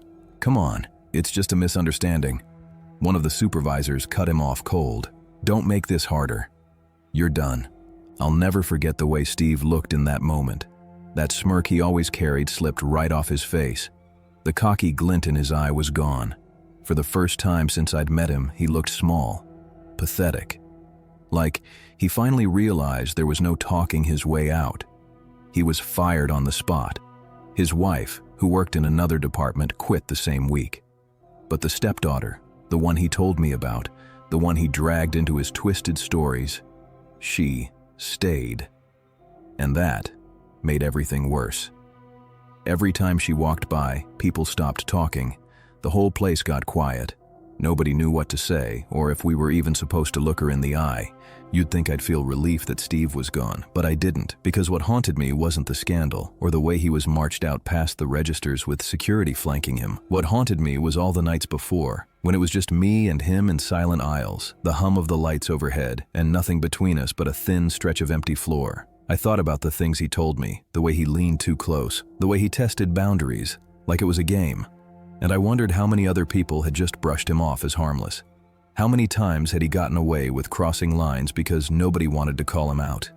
When you think of horror, you picture shadows moving where they shouldn't, knives in the dark, or someone following you through a parking lot. But sometimes, the worst monsters don't hide in shadows. Sometimes they clock in with you. They wear the same uniform, push the same carts, and joke with the bosses who think they're dependable. They linger just close enough that you can feel them breathing behind you. And by the time you realize how far over the line they've gone, you're already stuck in the same aisle, praying for your shift to end. Even now, years later, every time I drive past that store, I think of Steve. Not because of what happened in that bathroom, not even because of the humiliation on his face when he was caught. I think of him because of those long nights before, when I was alone, stocking shelves, and knew in my gut that something about him was wrong. I got lucky. I only had to deal with his words, his closeness, his sick little stories. But the truth is, nobody really knows what someone like him is capable of once the lights dim and the cameras turn to blind spots. And that's the part that sticks with me the most, that sometimes the scariest things aren't strangers in the dark. Sometimes they're the people standing right next to you. I wasn't a Walmart employee. I was the guy they called when their registers forgot how to be registers. Field service technician, badge on a lanyard, backpack full of screws that never seemed to be the right size, and a van that rattled like it had opinions. Portland was my route.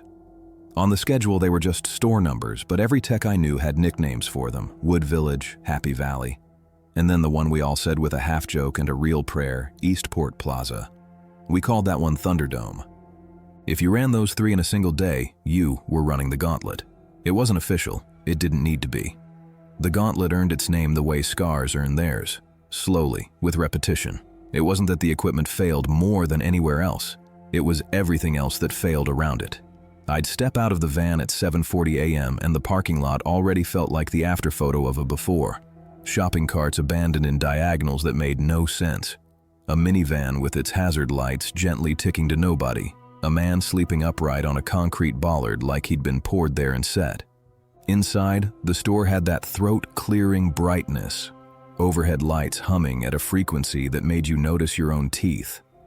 The first time I realized Thunderdome was different, Mistletoe and Holly was playing over the speakers, even though it was a week before Christmas and the place looked like Santa had crashed a freight train into it. I was tightening a loose mount on Register 6 when the front doors flared open and two cops came in, already moving fast, talking into their shoulders. A guy in a puffer jacket tried to ghost past the greeter with a basket full of electronics. He bounced off the officer's arm like he'd hit a wall that suddenly decided to exist. What happened next was quick, simple physics. Down he went, face first, plastic basket shattering like cheap ice. Candy canes rattling across tile while Frank Sinatra crooned about Holly as if the song had been chosen to make the moment weirder.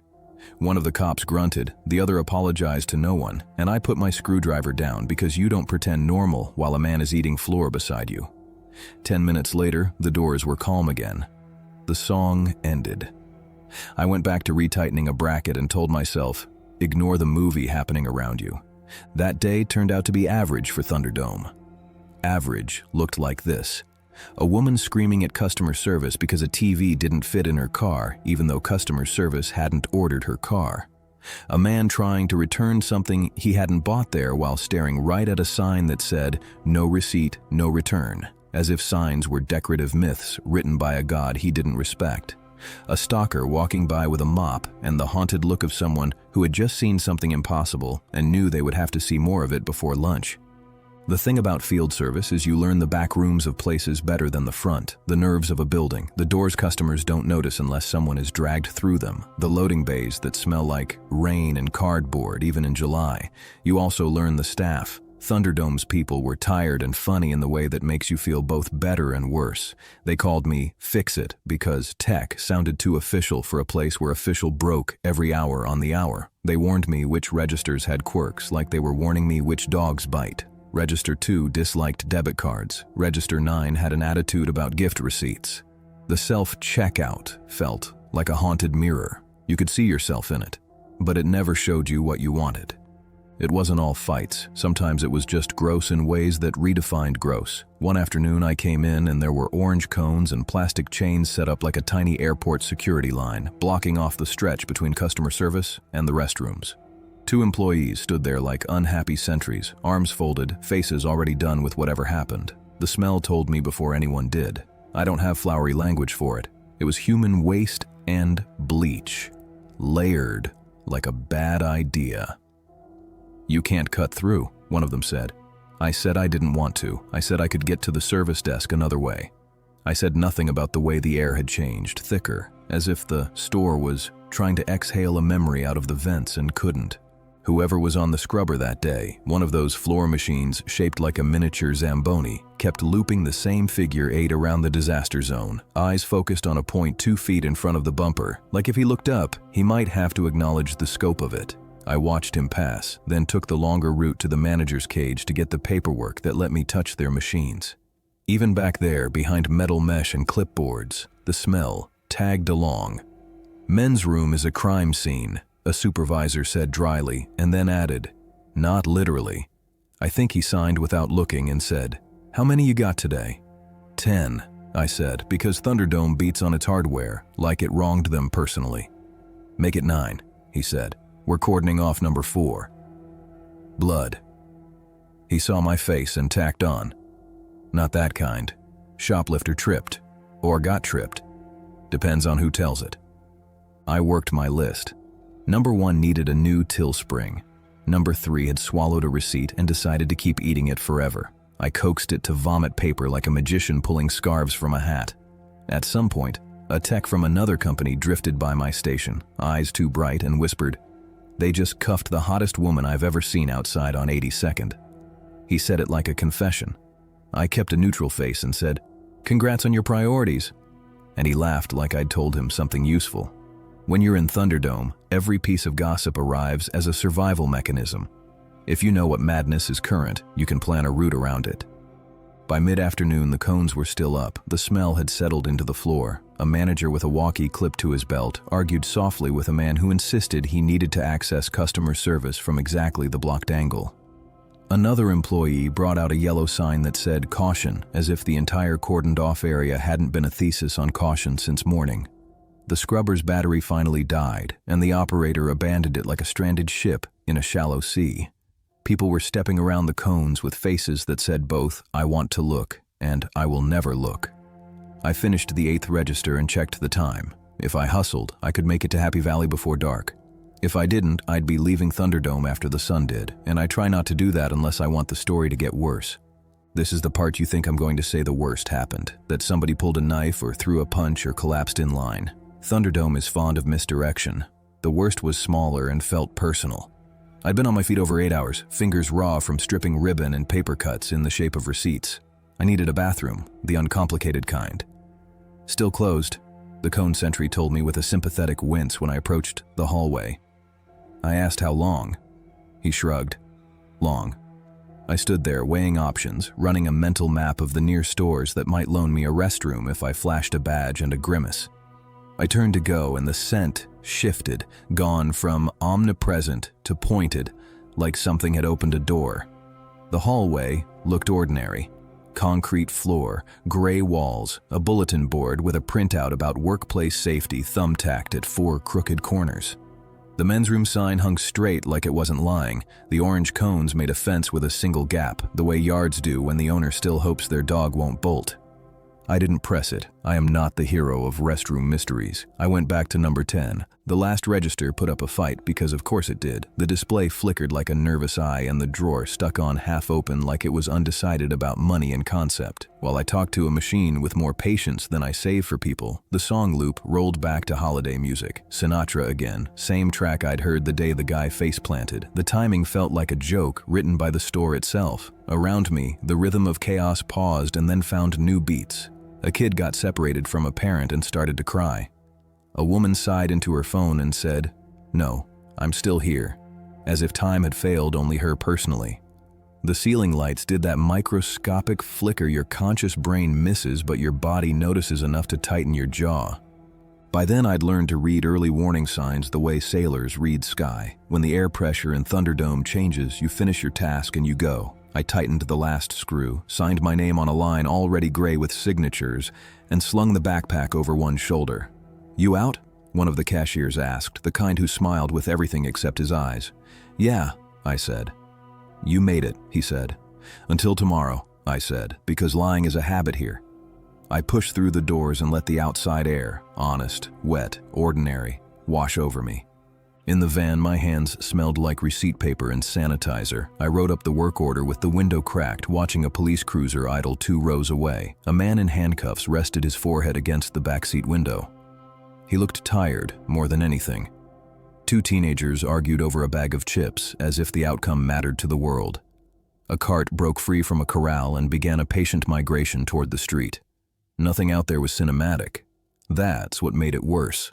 Thunderdome doesn't always try to shock you. Sometimes it just rubs your face in the idea that this constant almost, will happen again tomorrow and the day after that, until you stop being surprised by any of it.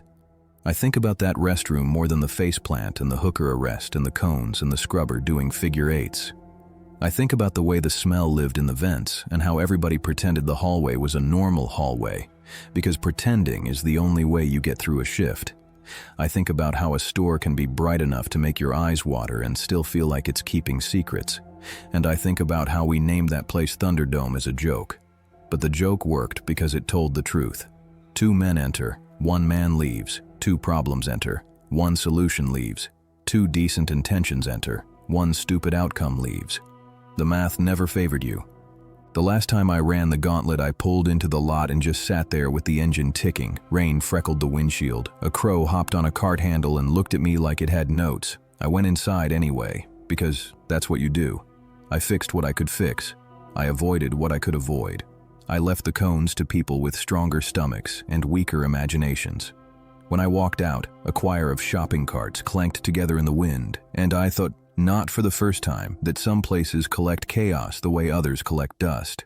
If you ever hear a tech call a store Thunderdome, don't ask for a tour. Believe them. Believe the nicknames. They're roadmaps drawn in pencil by people who learned the hard way where the exits are. And if you find yourself in one of those stores in the wrong week, when the air feels strange and holiday music is playing out of season and the cones come out before noon, do yourself a favor. Get what you came for. Keep your head on a swivel. Don't follow the smell. Don't ask what happened in the hall. And when you hear the floor scrubber making its 8th lap around a problem nobody wants to name, remember, there are some messes even bright lights can't make smaller. Thunderdome taught me that. The gauntlet made sure I didn't forget. I haven't slept through the night since that Tuesday in March, and every time I close my eyes, I see that grainy black and white image of myself standing in an aisle I never walked down. My name is Rebecca Holloway, and I'm a 34-year-old mother of 2 beautiful boys, Mason and Tyler, ages 7 and 5. We were at Walmart that day because it was the only place I could afford to buy groceries for the week after my ex-husband missed another child support payment, and I needed to stretch $47 across 7 days of meals for 3 people. I was tired that day, the kind of bone-deep tired that comes from working double shifts at the diner and then coming home to 2 kids who needed baths and homework help and bedtime stories. And I remember thinking that all I wanted was to get in and out of that store as quickly as possible so I could go home and collapse on my couch for 20 minutes before I had to start the whole bedtime routine. The Walmart in our town sits on the edge of the highway, a massive gray building that looks the same as every other Walmart in America, with its blue and yellow sign glowing like a beacon for tired people who need cheap things at any hour of the day or night. I parked in the middle of the lot because the spots closer to the entrance were all taken, and I remember holding Mason's hand while Tyler rode in the shopping cart, his little legs dangling through the holes in the front. The automatic doors whooshed open and that familiar smell hit me, that mixture of popcorn from the snack bar and plastic and something else I could never quite identify, something chemical and sweet at the same time.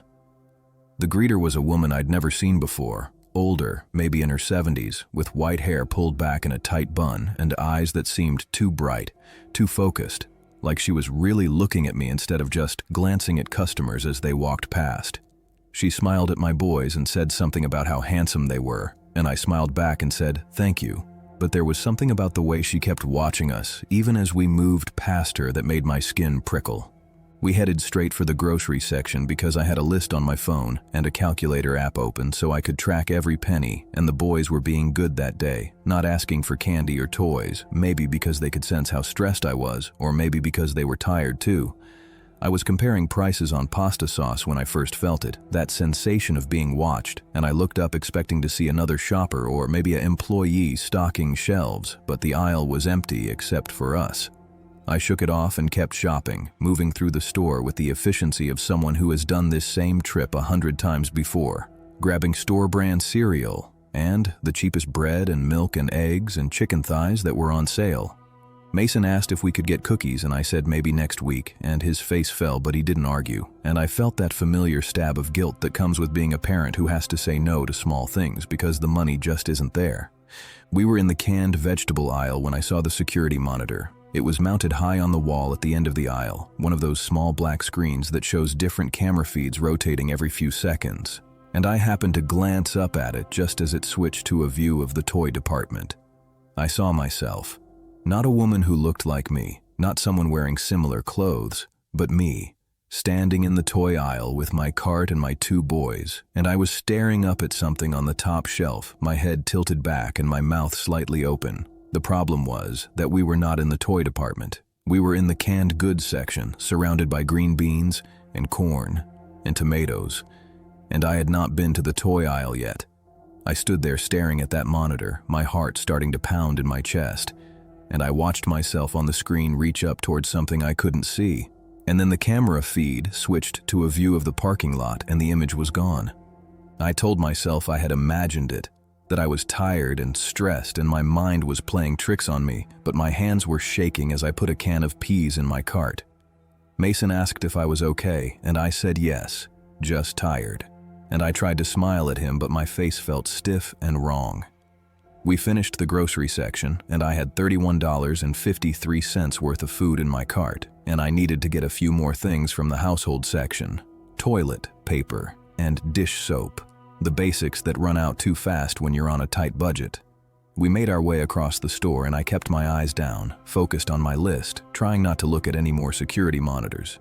But I could feel them everywhere now, those black eyes in the ceiling watching and recording everything. The household goods aisle was bright and sterile, rows of cleaning products in plastic bottles with labels promising to make everything shine and smell like artificial lavender or lemon. I was reaching for the cheapest bottle of dish soap when I heard it, my name coming from the store's speaker system, that crackling intercom voice that usually announced sales or asked for assistance in some department.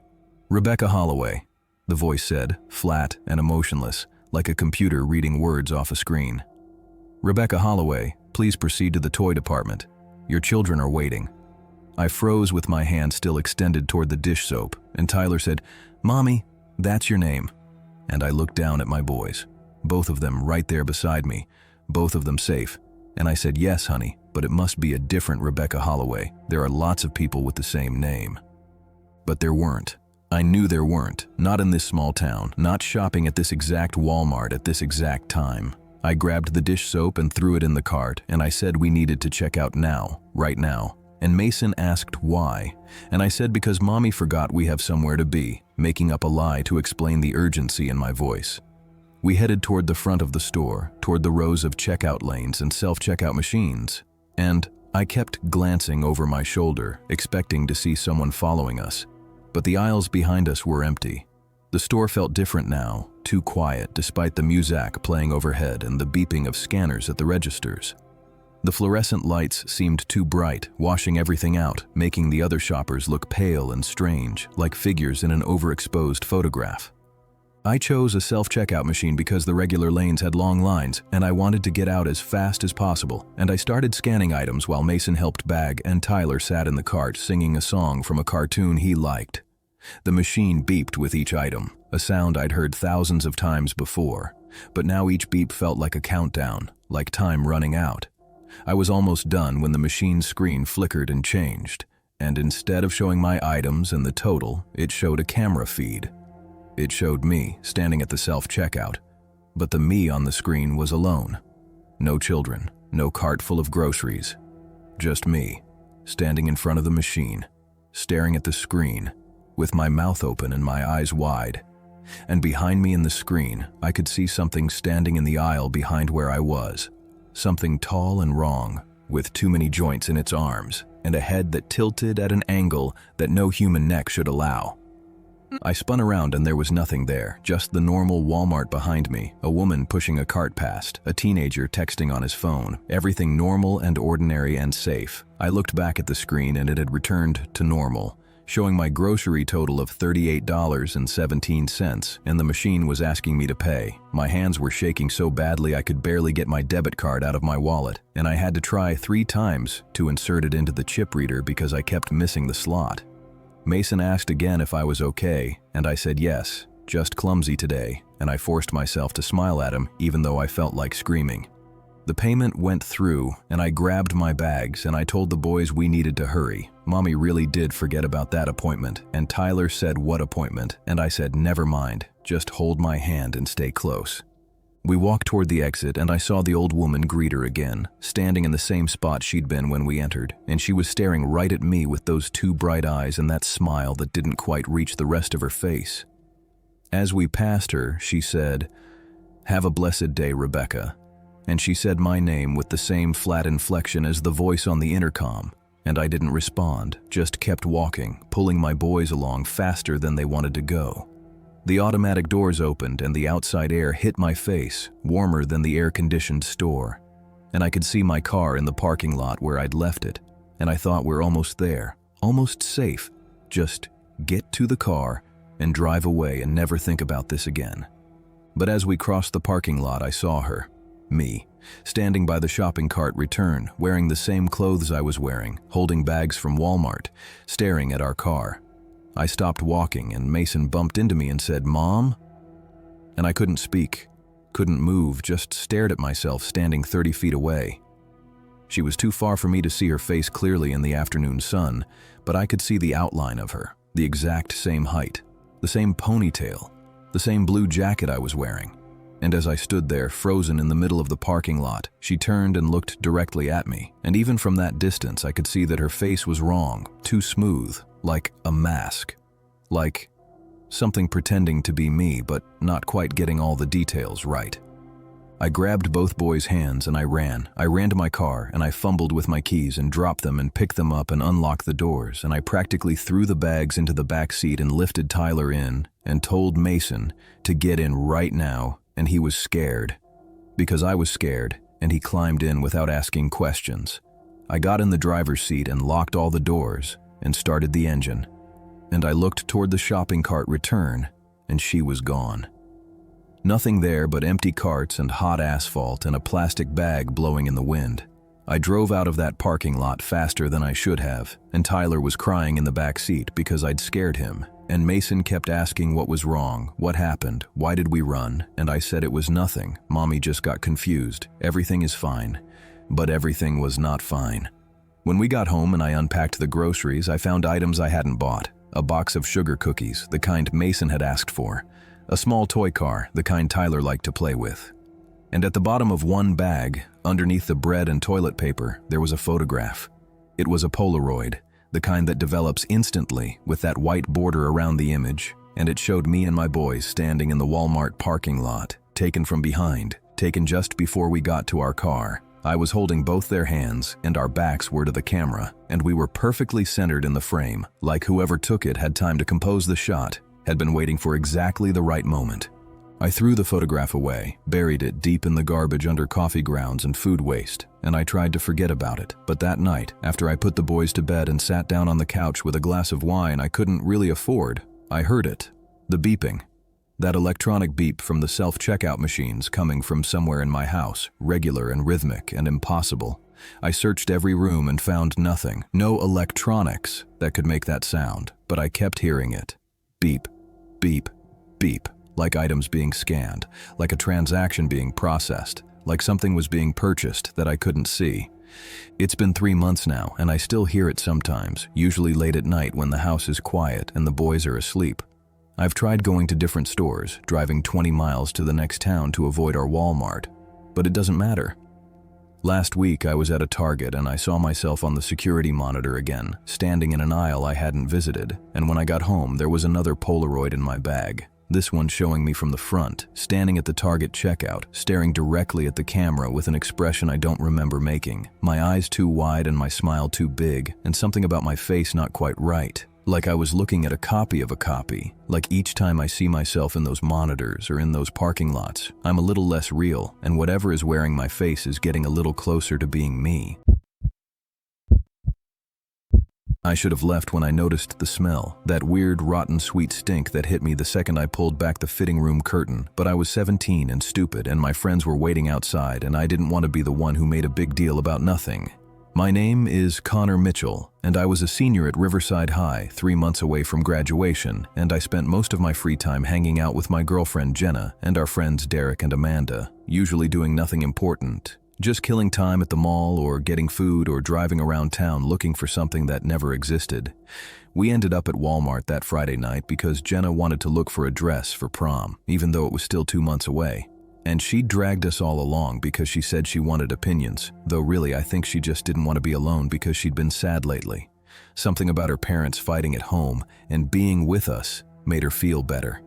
The Walmart was crowded with weekend shoppers, families with crying kids and old people shuffling slowly through the aisles, and our group moved through the store like we owned it, loud and laughing, probably being more obnoxious than we realized, but not caring because we were young and the world felt like it belonged to us. Derek was making jokes about the ridiculous clothes on the clearance racks, holding up XXL shirts against his skinny frame and asking if they made him look fat, and Amanda was on her phone texting someone and barely paying attention to where she was walking, and Jenna was actually looking at dresses, pulling them off racks and holding them up to her body, and asking what we thought. I said they all looked good because that's what you're supposed to say, and she rolled her eyes and said I wasn't helping, but she was smiling so I knew she wasn't really mad. She picked out 4 dresses to try on and we headed to the fitting rooms at the back of the clothing section, and the others waited in the chairs outside while Jenna went to find an employee to unlock a room for her. The fitting room area was shabby, with beige walls and fluorescent lights that buzzed and flickered, and the carpet was stained with old marks that might have been dirt or might have been something worse. There were 6 fitting room stalls, 3 on each side of a narrow hallway, each with a white curtain instead of a door, and a full-length mirror at the end of the hallway where people could look at themselves after they tried on clothes. An employee came, a young guy who looked barely older than us with a Walmart vest and a name tag that said Brandon, and he unlocked one of the middle stalls for Jenna and told her to let him know if she needed different sizes, and then he walked away, looking at his phone. Jenna went into her stall and pulled the curtain closed, and the rest of us sat on the uncomfortable plastic chairs outside, scrolling through our phones and occasionally calling out encouragement or jokes through the curtain. After a few minutes, Jenna came out wearing the first dress, a blue thing with sparkles, and she stood in front of the mirror at the end of the hallway and turned back and forth, asking what we thought, and we all said it looked nice, but maybe try the others too. She went back in and came out again in a red dress, then a black one, and we went through the same routine each time, and I was getting bored and restless and wondering how much longer this would take when Jenna called out from inside the stall. "Connor, can you come here for a second?" Her voice sounded strange, quieter than normal, and I looked at Derek and Amanda, and they shrugged, and I got up and walked to her stall. "What's up?" I said, and she pulled the curtain open just a crack, not enough for me to see inside, but enough for me to see her face, and her eyes were wide and scared. "There's something weird in here," she whispered. "The room is wrong. Can you just look and tell me I'm being crazy?" I almost laughed because I thought she was messing with me, but her face was too serious, too pale, and I said, "Okay, sure," and she opened the curtain wider and I stepped inside. The first thing I noticed was the smell, that rotten sweet stink like old flowers and meat left in the sun, and I actually gagged and put my hand over my nose and mouth. The second thing I noticed was that there was no mirror. Fitting rooms always have mirrors, those full-length mirrors attached to the wall so you can see how clothes look on you. But this stall was just bare walls, that same beige color as outside, with nothing hanging on them except a single hook where Jenna had put her purse and the dresses she hadn't tried on yet. The third thing I noticed was that the stall was bigger than it should have been. From the outside, the fitting rooms looked like small square boxes, maybe 5 feet by 5 feet. But this room was long, stretching back farther than should have been possible, disappearing into shadows that didn't make sense because there were fluorescent lights overhead. "This is weird," I said, my voice coming out quieter than I intended, and Jenna nodded and grabbed my arm, her fingernails digging into my skin through my shirt. "I tried to leave, but I got turned around," she said. I walked toward the curtain, but I ended up deeper inside, and the more I walked, the farther away the entrance seemed, and I know that doesn't make sense, but that's what happened. And then I just stood here and called for you. I looked at the curtain behind us, hanging open just enough to see Derek and Amanda sitting in their chairs outside, scrolling through their phones. And the opening looked smaller than it had a moment ago, like it was slowly closing, even though there was no wind or movement to make it close. I told Jenna it was okay, we'd just walk out together, and I took her hand and we moved toward the curtain, and I swear we only took 3 steps, but we didn't get any closer. The curtain stayed the same distance away, and behind us, the room stretched longer, and the smell got stronger, and I heard something. A voice. A whisper. Coming from the back of the room where the shadows were, where the light didn't quite reach, and it was saying my name. Connor. Just my name, over and over, in a voice I almost recognized but couldn't quite place, like someone I used to know a long time ago, like a memory I'd forgotten. Jenna heard it too because she squeezed my hand tighter and said, "What is that?" And I said I didn't know, let's just get out, and we tried walking toward the curtain again, faster this time, almost running, and the room moved with us. The walls slid past like we were on a treadmill, making progress but going nowhere, and the curtain stayed eternally ahead of us, always just out of reach. I could see Derek through the opening, still sitting in his chair, but he looked far away now, like I was seeing him through the wrong end of a telescope, and I shouted his name and he didn't react, didn't look up from his phone, couldn't hear me even though I was screaming. I stopped running and pulled Jenna back, and we stood there in the middle of the impossible room, breathing hard, and I tried to think. The whispers were louder now, multiple voices, some saying my name and some saying Jenna's name and some saying things I couldn't understand, words that might not have been in English or might not have been words at all, just sounds shaped like language. And then I saw them. The people, standing in the shadows at the back of the room, dozens of them, maybe hundreds, packed together so tightly they almost looked like one mass, one organism made of human parts. They were completely still, not breathing, not blinking, just standing and staring at us with eyes that caught the light wrong, reflecting it back like animal eyes in headlights. Jenna saw them too, and she made a small scared sound, and one of the figures at the front of the crowd stepped forward, and I recognized her. It was the old woman from the entrance, the greeter who'd smiled at us when we walked in and told us to have a nice evening. But her face was different now, her smile too wide, stretching past where her face should have ended, and her eyes were completely black, no white at all, just endless dark pupils that seemed to swallow light. She took another step toward us, and I could see that she wasn't walking normally. Her legs moved like they had extra joints, bending in places that should have been straight, and her arms hung too long at her sides, her fingers brushing the floor. "You can't leave," she said, and her voice was the same flat voice from the whispers, the same voice that had been saying our names. "You're trying on more than clothes now. You're trying on new shapes, new skins. We need to see if you fit." And behind her, the other figures started moving forward, that same wrong walk, that same too wide smile on every face. And I realized they were all wearing Walmart vests. They were all employees, or had been employees once. And I wondered how many people had come to this fitting room and never left. How many had tried on clothes and tried on something else and gotten stuck here in this endless room with no mirrors, because you don't need mirrors when you're not looking at yourself anymore. You're looking at what you're becoming. I did the only thing I could think of. I pulled Jenna toward the wall, not the curtain but the actual wall, and I slammed my shoulder into it as hard as I could. The beige drywall cracked and I hit it again, and Jenna understood and started kicking at the same spot. And the figures behind us moved faster, their wrong legs carrying them across the room with horrible speed, and I could hear them breathing now, a wet rattling sound like lungs filled with fluid. The wall gave way and we fell through into the regular store, tumbling out into the women's clothing section, landing hard on the commercial carpet surrounded by racks of clearance shirts. Derek and Amanda were still sitting in their chairs outside the fitting rooms, and they jumped up when they saw us burst through the wall, and Derek said, "What the hell, man?" And I grabbed his arm and said, "Run!" And something in my voice made him not argue, made all of them just follow as I ran toward the front of the store, weaving between shoppers and carts and displays. I looked back once and saw the employee, Brandon, standing at the entrance to the fitting room area, and he was smiling that too-wide smile, and his eyes were solid black, and he raised one hand in a wave goodbye, and his arm had too many joints, too many places where it bent. We crashed through the exit doors and didn't stop running until we got to my car, and we piled in and I drove away so fast my tires squealed, and nobody spoke for 5 minutes. We just breathed hard and stared straight ahead. Finally, Amanda said, "What happened?" And I didn't know how to explain. Didn't know if they'd even believe me. So I said, "The fitting room was messed up. Something wrong with it. We just needed to get out." Jenna was crying silently next to me, mascara running down her face, and she was holding her purse and the dress she'd been trying on when we went into that room, still clutching it in her hands even though she hadn't paid for it, hadn't meant to take it. When I dropped her off at her house, she kissed me goodbye and said, "Don't go back there. Promise me you won't ever go back." And I promised, but I don't think she believed me any more than I believed myself. That night I couldn't sleep. And when I finally did, I dreamed I was in the fitting room again, but this time I was alone and I was walking deeper into the shadows, toward those figures.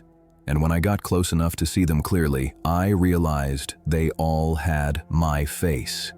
Dozens of versions of me, and they were all smiling and saying, "Try this on, see if it fits, see if you can be someone new." I kept my promise to Jenna and didn't go back to that Walmart, but 2 weeks later I was at a different Walmart in the next town over, getting something for my mom, and I walked past the fitting rooms and I smelled it. That rotten, sweet smell.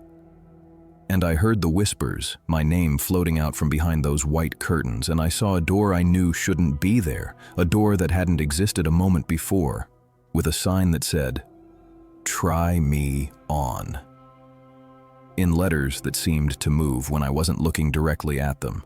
I turned and walked away fast, but I knew it was following me.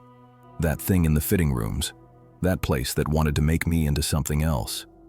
And sometimes, now, when I look in mirrors, I see it for just a second before my reflection settles into normalcy. That too-wide smile, those black eyes, those joints in my arms and legs that bend in ways they shouldn't, like I'm already changing. Like the fitting room got a piece of me after all, and now it's slowly pulling the rest of me back, trying me on from the inside out. I thought I was so clever, thought I'd gotten away with it, but the receipt proved I was wrong about everything, especially about being able to escape what I'd done. My name is Patricia Delgado. I'm 63 years old and I've been a bargain hunter for as long as I can remember. The kind of person who knows every sale in town and has a coupon organizer in her purse and can tell you the price difference between brands without looking at tags because I've memorized them from years of comparison shopping. I never had much money growing up, and I don't have much now, living on Social Security and a small pension from the school district where I worked as a cafeteria lady for 37 years. So I make every dollar stretch as far as it can go, shopping clearance racks and using coupons and buying store brands. And there's a pride in that, in knowing how to survive on limited means, in being resourceful and careful. I go to Walmart 3 times a week usually, Tuesdays for groceries, Thursdays for household items, and Saturdays for whatever I might need, and I know that store better than I know my own apartment, every aisle and every price, and which days they mark down the rotisserie chickens and what time the clearance items get new stickers. The employees recognize me, and some of them smile and say, "Hello," and I feel like part of a community there, like I belong somewhere. Which is important when you're old and alone and your children live in other states and call once a month out of obligation more than love. This particular Tuesday started normal. Me driving to Walmart in my old Honda that needs a new muffler but still runs fine, parking in the same area I always park, walking through the entrance and grabbing my cart and heading to the produce section first because I like to get the fresh stuff before it gets picked over. I was looking at tomatoes, trying to find ones that weren't bruised or too soft when I saw her. The woman, she was standing at the end of the produce section, just standing there staring at me, and she was dressed strangely, wearing clothes that looked old-fashioned, like something from 40 or 50 years ago, a floral dress and cardigan and sensible shoes, and her hair was styled in a way nobody wears anymore, set and sprayed into helmet-like rigidity. But it wasn't her clothes that made me stare back, it was her face, because I recognized her.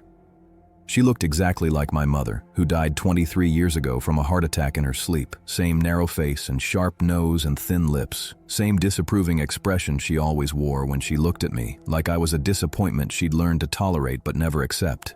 I blinked and she was gone, just disappeared between 1 second and the next, and I stood there holding a tomato and feeling my own heart pounding in my chest, and I told myself I'd imagined it. Stress or low blood sugar or just the loneliness playing tricks on my mind. I put the tomatoes in my cart and moved on to the lettuce, and I tried to focus on shopping, on my list and my budget and the routine that usually brought me comfort, but I couldn't shake the feeling of being watched, of eyes on my back, and when I turned around to look, there was nobody there, just other shoppers minding their own business. I was in the canned goods aisle when I saw her again, the woman who looked like my mother, standing at the far end near the soups, and this time she didn't disappear when I looked at her, she just stood there staring. And then she lifted one hand and pointed at me, her finger aimed directly at my face, and her mouth moved like she was speaking, but I couldn't hear any words. Other shoppers walked past her without seeming to notice her, pushing their carts and reading labels, and I wondered if I was the only one who could see her, if she was even really there, or if I was having some kind of breakdown, if the loneliness had finally cracked something important in my brain. I abandoned my cart and walked quickly toward the front of the store, thinking I should just leave, just go home and lie down and maybe call my doctor. But as I passed the clothing section, I saw her again, standing between racks of clearance shirts, and she was closer now, close enough that I could see her eyes, and they were my mother's eyes, that same cold blue that had looked at me with disappointment my entire childhood whenever I failed to meet her impossible standards. She mouthed words at me and I couldn't hear them, but I could read her lips, and she was saying, "You know what you did. You remember. You can't hide." I did know. God help me.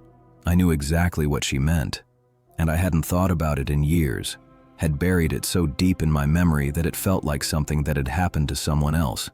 But seeing her brought it all back, with horrible clarity. I was 17, young and stupid and angry at my mother for reasons I thought were important then, but can't even remember now, and I'd done something terrible. I'd stolen from her. Not money, though that was part of it, but something more important. She had a box, a small wooden box she kept in her closet, and inside were letters from my father who died when I was a baby. Love letters he'd written her during the war, and a ring he'd given her, and some photographs of them together. She treasured that box more than anything, would take it out sometimes and read the letters and cry, and it was the only time I ever saw her show real emotion, real vulnerability. And I'd taken it, stolen it out of spite, out of anger, because she'd grounded me for something I don't even remember, and I'd thrown it away, dumped the whole box in a trash can at school and left it there. She searched for months, tearing apart the house, crying in her bedroom when she thought I couldn't hear, and I never told her, never admitted what I'd done, just watched her suffer and felt a sick satisfaction that I'd hurt her like she'd hurt me with her cold distance and constant disappointment. She died 23 years ago, and I never confessed, never apologized, carried that guilt like a stone in my chest that I'd learned to ignore until now, until I saw her in the store, pointing at me and saying I couldn't hide. I ran to the bathroom, locked myself in a stall and stood there shaking and crying, and I told myself none of this was real. I was being irrational. My mother was dead and gone and couldn't follow me around Walmart, and I needed to pull myself together and finish my shopping and go home. I washed my face in the sink and looked at myself in the mirror, and I looked old and tired and sad. And I thought about how much time I'd wasted feeling guilty about something I did when I was basically a child, and I decided I was done with it, done with the shame, done with letting it control me. I went back out into the store and finished my shopping, forcing myself to walk slowly and calmly to check off every item on my list, and I didn't see her again, the woman who looked like my mother, and I thought maybe acknowledging the guilt had broken whatever psychological hold it had on me. I went to the self-checkout and scanned my items, watching the total climb on the screen, and I paid with my debit card and took my receipt and bags and walked out to my car, feeling like I'd won some kind of victory over my own mind. But when I got home and started unpacking my groceries, I looked at the receipt. Really looked at it. And that's when I saw it. The items were wrong. I mean, the items I'd bought were listed there. The tomatoes, and lettuce, and bread, and canned soup. But between them were other items. Things I hadn't purchased. Things that couldn't be purchased because they didn't exist anymore. Wooden box, $0. Love letters, $0. Ring, gold, $0. Photographs, $0. Mother's trust, $0. Daughter's honesty, $0.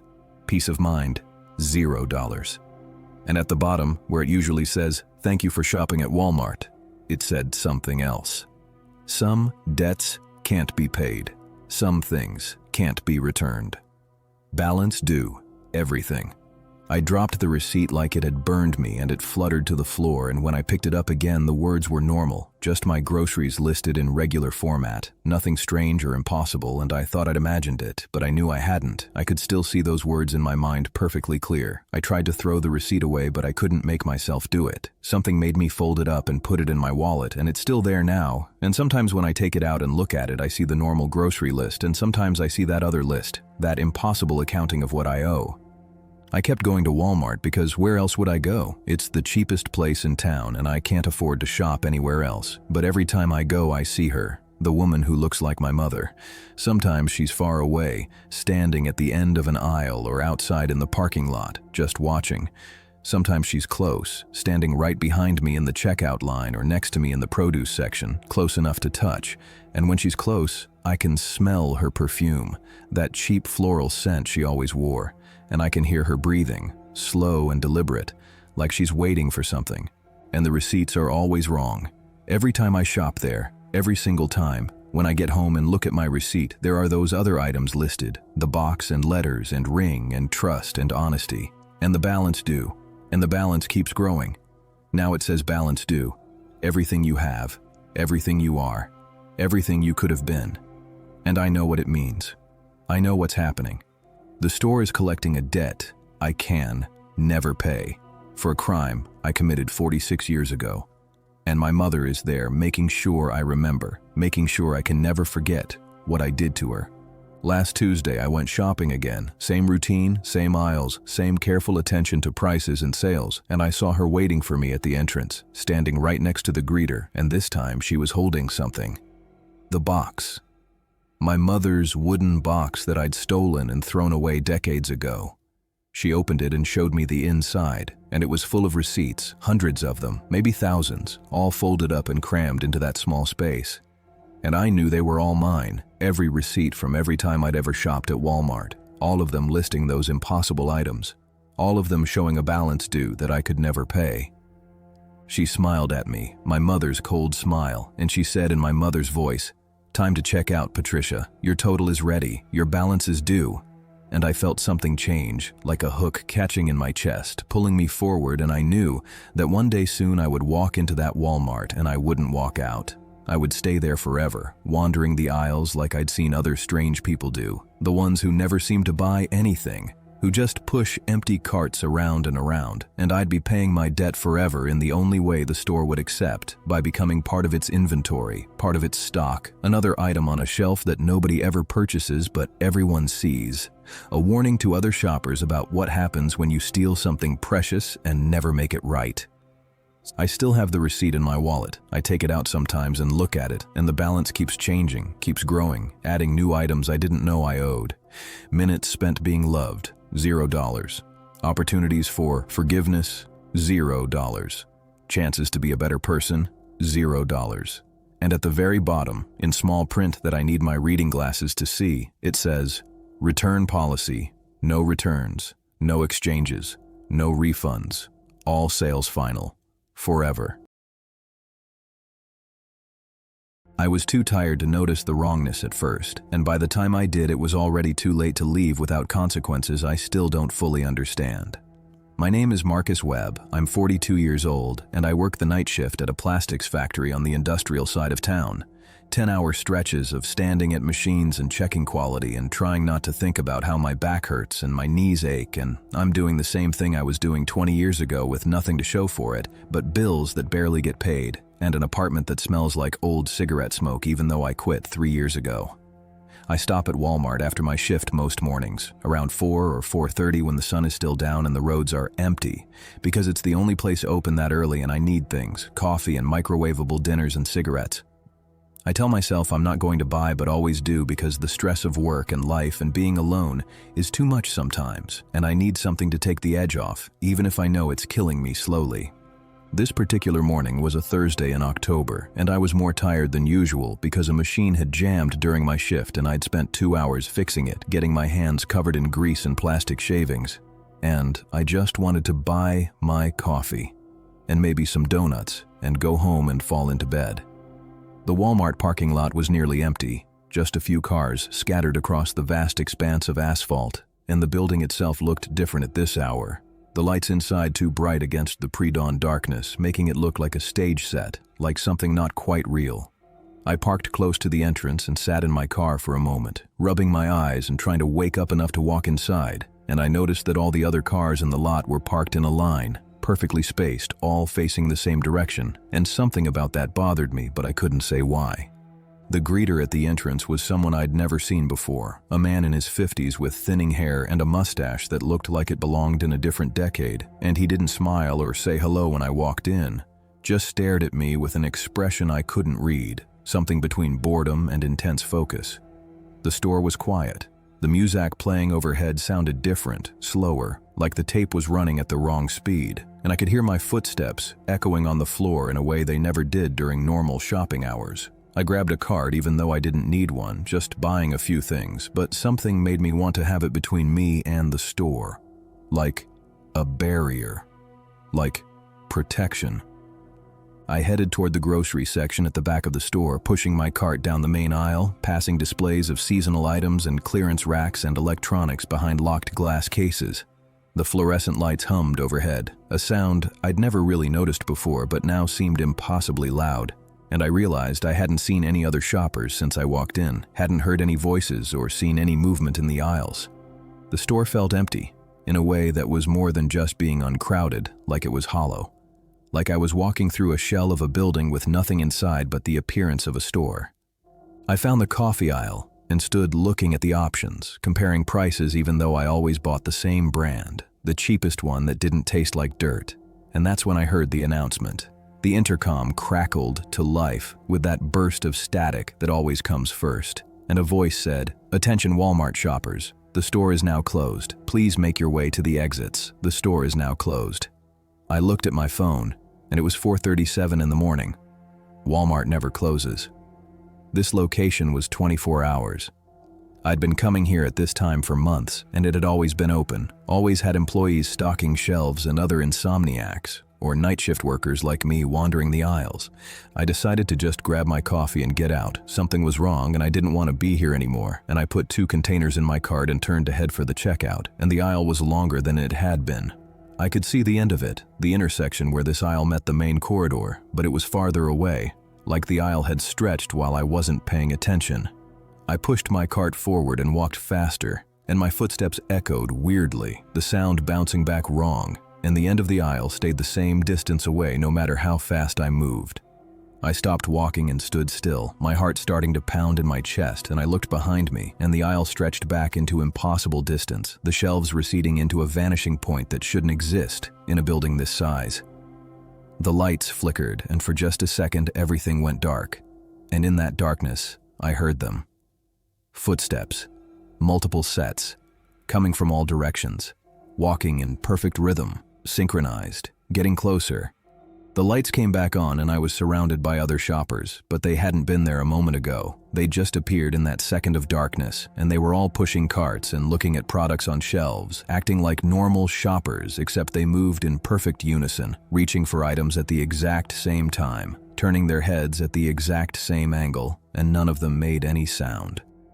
I watched them for a moment, frozen in fear and confusion, and then one of them turned to look at me. It was a woman, middle-aged, wearing a blue jacket and jeans, and her face was normal except for her eyes, which were completely white. No iris or pupil, just blank white like eggs. She smiled at me and said, "Good morning," in a voice that sounded like it came from a speaker instead of a human throat, and then all the others turned to look at me too, all moving their heads in that same synchronized way, and they all had those same blank white eyes, and they all smiled and said, "Good morning," in that same speaker voice, all perfectly timed, one voice coming from many mouths. I abandoned my cart and ran. I ran down the aisle toward the front of the store, and the other shoppers didn't chase me, but they watched me go, their heads turning to follow my movement with mechanical precision, and I could hear them speaking behind me, all saying the same words at the same time. "Thank you for shopping at Walmart. Have a blessed day. Come back soon. We'll be waiting."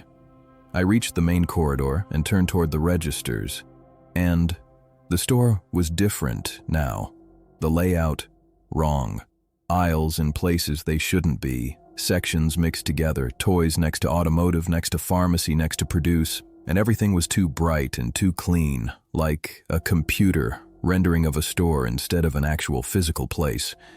The registers were ahead, I could see them, and I could see the exit doors beyond them, and I ran toward them and almost made it before I saw him.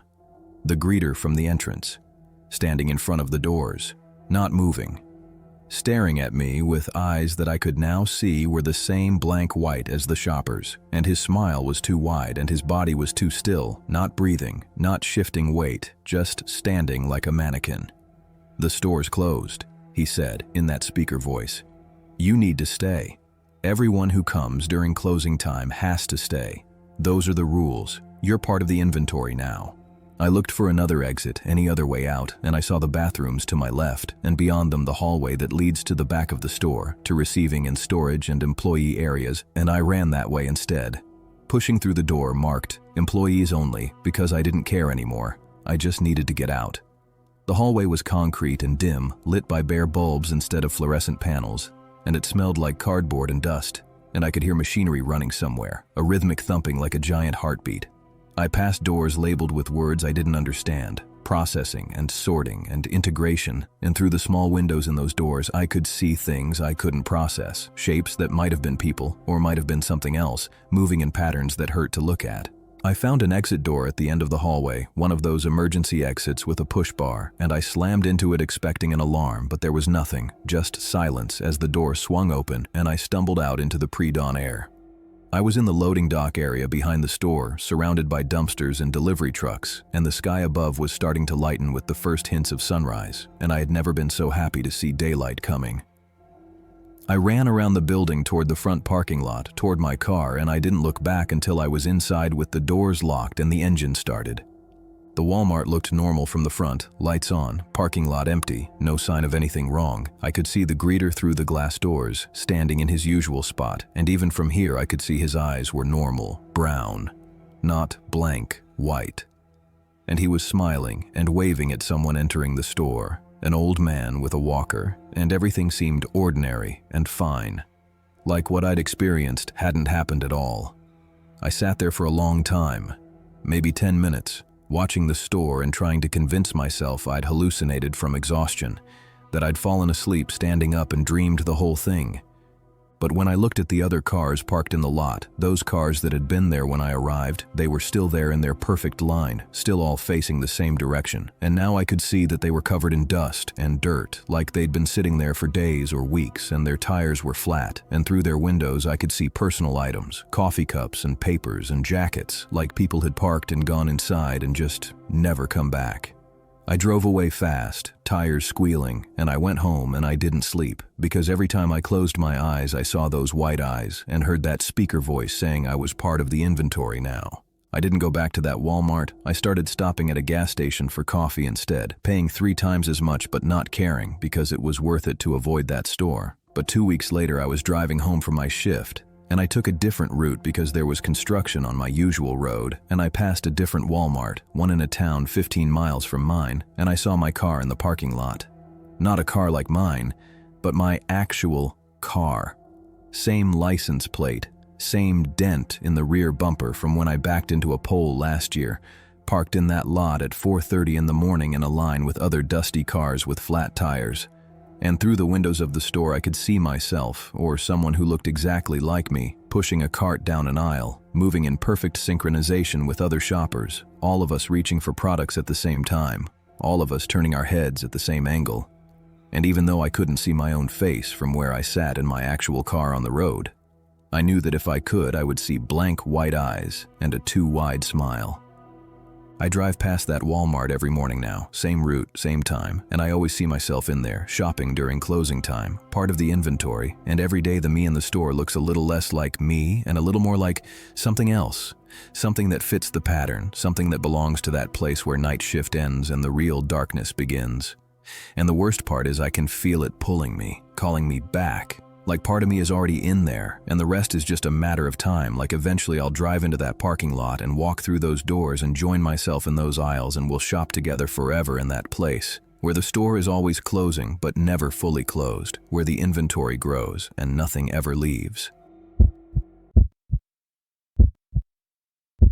I started noticing the truck on my third night driving through, and by the seventh night I understood that it wasn't following me. I was following it, and by then it was too late to stop. My name is Ray Kowalski. I'm 56 years old, and I've been a long-haul truck driver for 32 years, moving freight across the country, sleeping in my cab and eating at truck stops, and spending weeks away from my house in Nebraska that barely feels like home anymore since my wife left me 5 years ago and took our daughter with her.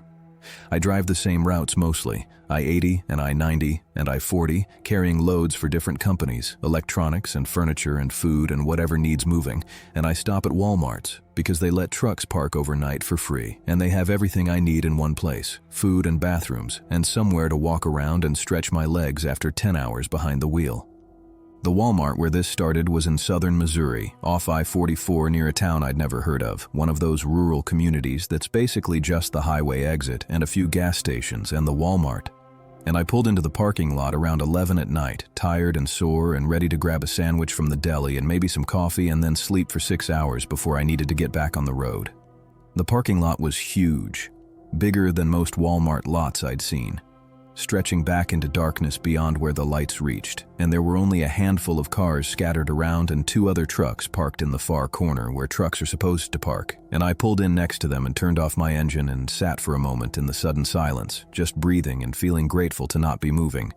I went inside and the store was nearly empty, just a few people shopping and employees stocking shelves, and I walked through buying what I needed, not really paying attention to anything, just going through the motions of the routine I'd done hundreds of times before in dozens of different Walmarts that all looked the same. I was checking out at a self-service machine when I happened to glance at the security monitor mounted above the registers, one of those screens that shows camera feeds from around the store, and I saw the parking lot view, and I saw my truck. And I saw another truck parked next to it that I was certain hadn't been there when I parked. It was an older model, a Peterbilt that looked like it was from the 70s or 80s, dark green with rust spots, and something about it bothered me, something I couldn't identify, like seeing a word spelled wrong, but not being able to figure out which letters were in the wrong places. I finished checking out and walked back outside, and the truck was there, parked right next to mine, close enough that I'd have trouble opening my driver's side door. And I felt a flash of irritation because truck drivers have unspoken rules about giving each other space, and this was a violation of that courtesy. I walked over to look and see if anyone was in the cab. Maybe to say something about parking too close and the windows were dark, but I could see a shape inside, someone sitting in the driver's seat, completely still. I knocked on the window and said, "Hey, you're parked pretty close," and the figure didn't move, didn't respond, just sat there, and I felt my irritation turning into something else, something more uneasy. I could see more details now that my eyes were adjusting to the darkness, and I could see that the truck was in bad shape, the paint peeling, and the chrome tarnished, and the tires looking flat or nearly flat, and the trailer attached to the back was unmarked. Just plain panels with no company logo or DOT numbers, and the door handle looked rusted like it hadn't been opened in years. I went back to my truck and climbed into the cab and locked the doors, which was something I rarely did because who's going to bother a truck driver in a Walmart parking lot? But that green Peterbilt had spooked me in a way I couldn't explain. I tried to sleep, but I kept thinking about that still figure in the driver's seat, and finally I got up and looked out my window, and the truck was gone. Just gone. Not pulling away, not driving off. just no longer there. The parking space next to me empty like it had been when I first arrived. I told myself I'd been tired and had imagined the whole thing. Or maybe the truck had left while I was falling asleep and I just didn't hear it. And I finally managed to get a few hours of rest before my alarm went off and I needed to get moving. But I saw it again, the next night, at a Walmart in Kansas. Different town, different store. But when I parked in the truck section and went inside to shop, I saw it through the window when I was walking back out. That same green Peterbilt, parked in the far corner of the lot, away from the lights. And even from a distance, I could see the same rust spots in the same dark windows and the same shape sitting motionless in the driver's seat. I felt my stomach drop, and I walked quickly to my truck and drove away without investigating, without trying to see who or what was in that cab. And as I pulled out onto the highway, I looked in my rearview mirror, and I saw the Peterbilt pulling out too, its lights off, following me. I drove faster, pushing above the speed limit, and the Peterbilt kept pace, staying a few hundred yards behind me, and I could see it in my mirrors when other cars' headlights illuminated it briefly, that dark green color, and the rust, and the too-still driver. I took an exit I hadn't planned to take, pulling off into a rest area, and the Peterbilt followed, pulling into the rest area behind me, parking in the truck section while I parked near the bathrooms, and I sat in my cab with my heart pounding and my hands shaking, and I watched that truck in my mirror, and the driver never got out, never moved, just sat there like a statue. I called the police on my cell phone and told them there was someone following me, and the dispatcher said she'd send a state trooper to check it out, and I waited for 30 minutes until I saw the patrol car pull into the rest area. And I got out and talked to the trooper and pointed to the green Peterbilt, and the trooper walked over to it and looked inside and came back and said there was nobody there. The truck was empty. And did I want to file a report about something, or was I just spooked from driving too long? I walked over with him and looked, and he was right. The cab was empty, the driver's seat unoccupied, and through the dusty windshield I could see old trash and papers scattered on the dashboard, and the truck looked like it had been abandoned for years, and I didn't understand how it could have followed me if there was no driver.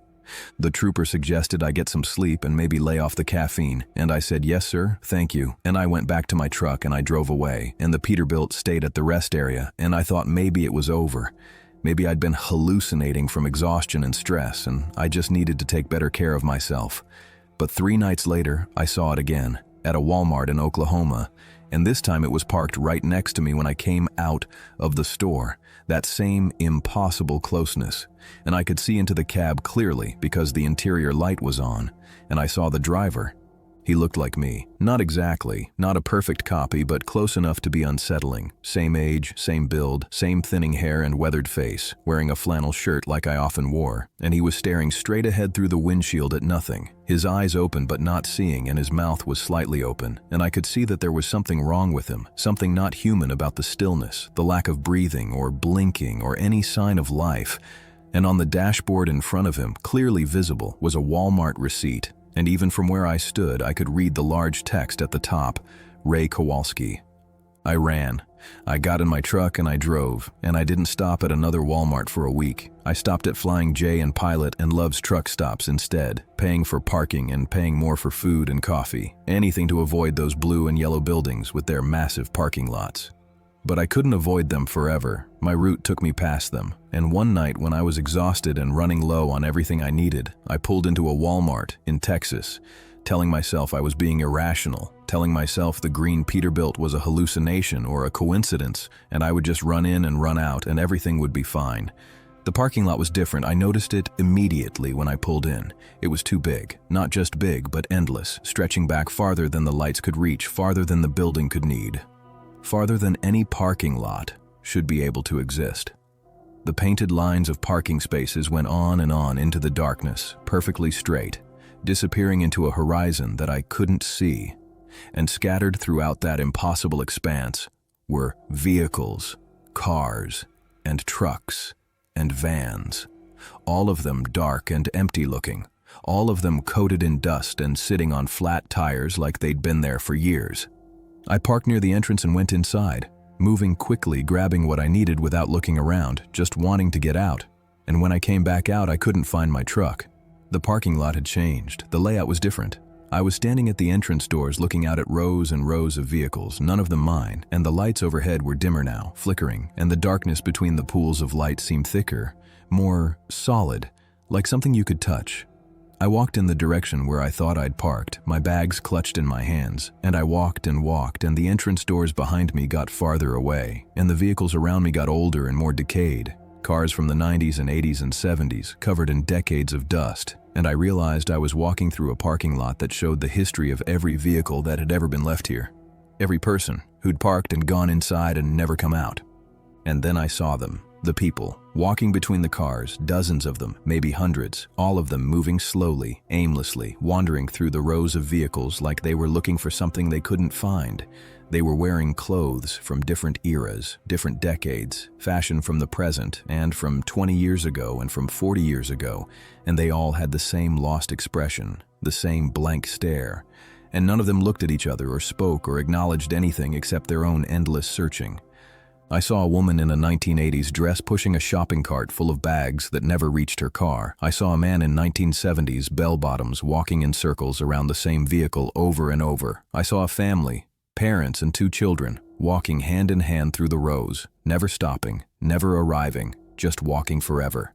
And I saw truck drivers, men like me wearing flannel and boots, walking among the cars looking for trucks that were parked somewhere in that endless lot. Trucks they would never find because the lot kept growing, kept expanding, adding new spaces faster than anyone could search them. I ran back toward the entrance, pushing past the wandering people, and they didn't react to me, didn't see me or feel me bump into them. And I finally reached the doors and I could see the store interior through the glass, bright and normal. And I pulled on the doors and they were locked. I pounded on the glass and screamed for help, and I could see employees inside, stocking shelves, walking past the registers, and none of them looked at me, none of them heard me, like I was already on the other side of something, already part of the parking lot, instead of part of the world of customers who could leave. And then I felt a hand on my shoulder, and I turned around and it was him, the driver from the green Peterbilt, the man who looked like me, and up close I could see that he was me, or had been me, or was going to be me. I couldn't tell which, but his face was my face aged by time or stress or something worse, and his eyes were empty like the windows of an abandoned house. He held out his hand and in his palm was a receipt from Walmart, and I took it even though I didn't want to, and I looked at it, and it had my name at the top and it listed one item: parking unlimited, $0, duration forever. Thank you for shopping at Walmart. You are here. You have always been here. You will always be here. I don't know how I got out. I don't remember leaving. I woke up in my truck on the highway, driving, with no memory of returning to my vehicle or exiting the parking lot, and when I looked at my phone, 3 hours had passed that I couldn't account for, and in my cup holder there was the receipt, that impossible receipt with my name and the unlimited parking and the forever duration. I keep driving now. I don't stop at Walmarts anymore. I can't. But I see them everywhere. Every highway exit, every small town. Those massive buildings with their blue and yellow signs and their parking lots that stretch back into darkness.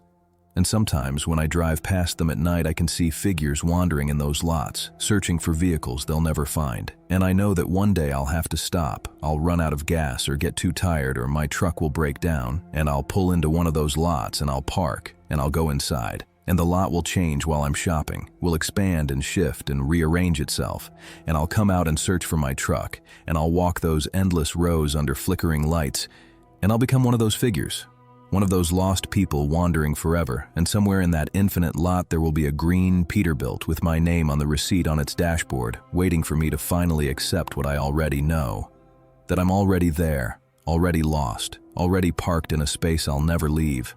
And this life I think I'm living is just the memory of driving, the ghost of movement. The last thoughts of a man who stopped at Walmart and became part of the inventory that never gets sold, never gets taken home, just sits on the shelf of that endless parking lot waiting for closing time. Most horror don't start with screaming. They start with polite voices, apologies, and a stranger insisting you made a mistake. One night outside Walmart, someone tried to turn my kindness into a doorway. I'm lucky I understood the trick 2 seconds before it closed. My name is Leon. I'm 33 now, but this happened when I was 27. Back then, I thought danger was obvious. Raised voices, chasing footsteps, dark alleys. I didn't know predators could sound patient, relaxed, even embarrassed. And worst of all, I had no idea they practiced. It was a quiet Thursday night in early fall. The air felt cool and dry, like someone had turned the humidity off. The sunset had melted into that deep blue just before real darkness. I remember thinking how peaceful it looked above the Walmart parking lot. Kids sat in a minivan eating fries. A couple argued playfully about snacks. Trucks rumbled far away on the highway. Inside, I wandered slowly. I had the next day off, and being surrounded by bright aisles made me feel productive. I grabbed a new phone charger, a bag of apples, and some allergy meds. Nothing big, nothing stressful. I took my time. At the self-checkout, a woman 2 stations over dropped her receipt. I picked it up without thinking and handed it back. She smiled. Small kindness, small moment. I didn't realize someone was watching how easily I responded to strangers. I bagged my items, scanning that glowing screen one final time. The store wasn't busy, 8, maybe 10 shoppers. The sliding doors washed the floor in that greenish light from the parking lot lamps. I pushed my cart ahead and started toward my car. Right outside, under the overhang, sat a man in his late 30s, medium build, baseball cap, clean jeans. He held a plastic Walmart bag like he'd bought something. He leaned against the wall, scrolling his phone. Nothing suspicious. He looked up and smiled politely. "Hey man," he said, nodding at my cart. "I think you accidentally grabbed my wallet at self-checkout." I frowned. "What?" He stepped closer, still smiling. "The woman who dropped her receipt? Your bag brushed the counter. I think you swept my wallet in there by mistake." My gut wobbled. It seemed impossible, but embarrassment poked at me. What if I had? "I didn't see one," I said. "It might be under your items," he replied, calm, reasonable. "No big deal, just check." He waited, eyes soft, posture loose. No aggression, if anything, he looked uncomfortable. I opened my bag, pawing through apples and a charger. No wallet. I shrugged. "Not here." He leaned a little closer. "It could be between the bags. Plastic sticks to leather sometimes." He sounded like a guy who understood static cling, like a helpful shopper solving a weird accident. But then something pricked the back of my neck. His tone wasn't confused. It was rehearsed. He glanced over my shoulder. "We shouldn't block the doors. Let's step over here." He gestured toward the darker outer corridor between Walmart and the garden center, where cameras rarely point. That was red flag 1. I hesitated. He smiled wider, like we were both embarrassed about nothing. "Just 2 seconds, he promised. "If it's not there, I apologize." Social pressure. Politeness. I almost folded. We stepped deeper into the corridor. The automatic doors whooshed behind us, muffling sound. I could see the parking lot, but nobody could see me. The fluorescent lights didn't reach this far. It felt like being behind a curtain. He pointed at my bag. "Open the bottom." I crouched slightly. My wallet was tucked in my pocket, and I patted it just to be sure. Still there. Why would I have his? As I shifted, I felt his shadow move. Closer. Too close. Red flag 2. A faint cough sounded behind me. I turned slightly. Another man, hoodie pulled up, leaned casually against the concrete wall. He pretended to tie his shoe, glanced at me, then at my cart handle, then at the empty walkway leading toward the loading docks. His eyes weren't bored, they were measuring. Red flag 3. The first man cleared his throat gently. "Maybe dump the bag out. Plastic hides stuff." That voice. Too calm. He wasn't frantic about losing his wallet. He wasn't angry. He wasn't nervous. He was patient. My heartbeat thumped. I looked back toward the glass doors.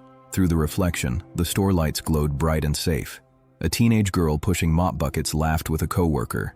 The contrast made our dark hallway feel wrong. I said, "Let's grab an employee." His face tightened. "No need." Behind me, the man tying his shoe stood up silently. That was when the pressure in my skull switched from embarrassment to survival. I stepped backward, pushing my cart sideways between us. "I'm sure you dropped it somewhere else." His jaw flexed.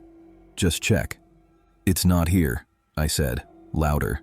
The second man took 1 step forward. Lightning fast, the first man moved. He reached for the plastic loop of my cart, fingers curling. My stomach flipped. He wasn't grabbing the bag. He was anchoring the cart, pinning me to the spot. I jerked backward and rammed the cart forward, smashing his hand against the wall. He hissed through his teeth. "You're overreacting," he snapped. That polite mask cracked. I yelled, "Help!" My voice echoed weirdly in the covered walkway.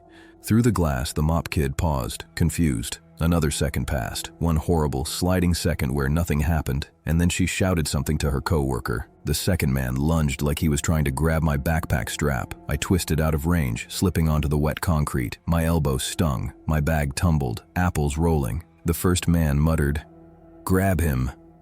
Grab. Not, "Get the wallet." Not, "Wait." Just grab. My vision tunneled. I kicked my cart toward the second guy, wheels squealing like something alive. He stumbled. The first guy cursed, shaking his crumpled hand. Store employees burst outside, yelling. A father with his kid pointed from the parking lot. Someone pulled out a phone. When light hits cockroaches, they scatter. Both men turned at the same time in speed, controlled panic. They fast walked along the wall, past the camera blind spot, toward the side parking row. Not running. Running draws eyes. Walking says, "We belong here." I scrambled up, chest burning, and stumbled inside. My whole body trembled. Employees ushered me to the security room. A manager asked if I was okay. My answer came out in pieces. They rewound the footage. The first man stood near self-checkout for 8 full minutes without scanning anything. He watched shoppers, watched gestures, watched who responded to mistakes. The second man paced near the exit, occasionally whispering into his sleeve. No visible phone. He stared at the side corridor every 30 seconds. When I bent to help the woman with her receipt earlier, his posture shifted, like a hunter seeing prey identify itself. Police arrived. They replayed the footage twice. The officers asked if either man touched me. "Almost," I said. One nodded grimly. They escalate physical contact slowly. First with the cart, then backpack, then arms, then shoulders. They try to move the victim deeper into the blind zone. Blind zone. The word felt surgical. "They'll apologize the whole time," the officer added. "They weaponize politeness. If you react, you look guilty." I swallowed hard. He pointed at the screen. "If you dumped your bag, you'd have bent lower. Vulnerable shoulders. They'd grab your arm or cover your mouth. Same story last month. Woman went missing." Silence. "What happened to her?" I whispered. He didn't answer. His eyes said everything. I drove home shaking, checking mirrors every 20 seconds. I thought that night was over. It wasn't. 3 days later, while walking to my car at work, I noticed something new hanging from my door handle. A cheap brown wallet. Empty. No ID, no cards. Just an address card with 4 words. "Check your bags again." My throat tightened. I looked around the lot. Nothing moved, no footsteps echoed. But someone was close enough to touch my car. Close enough to leave a message. Police took the wallet. They dusted for prints. They found nothing. Weeks passed. I switched grocery stores, shifted my routine, parked near the doors. But every time someone politely asked, "Could you help me with Gestaktures Cure?" my pulse fractured. Months later, an officer called. They'd found camera footage from another city. Same men, same ruse. The local victim vanished from a parking lot corridor between stores. That case is still open. Now, when someone says I made a mistake with their item, or dropped something, or they need just a second, I feel heat crawl up my neck. Because I learned something I didn't want. Predators don't drag you screaming into darkness. They ask you politely to step toward it, yourself, and most people do. These stories changed how I see the world. I scan every parking lot now, and I don't ignore small alarms in my brain. Predators don't always look dangerous. They look patient, polite, and harmless right up until they take a step too close. If you ever feel watched, trust that feeling. Share your experiences in the comments so others learn the patterns. Stay alert, stay safe.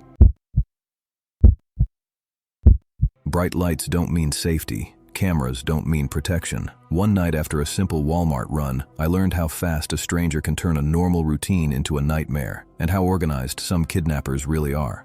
My name is Marissa. I'm 31 years old, and this happened 2 years ago in late spring. I work at a nursing home, the overnight shift. My nights blur together, coffee at 2 a.m., paperwork at 4, then exhaustion by sunrise.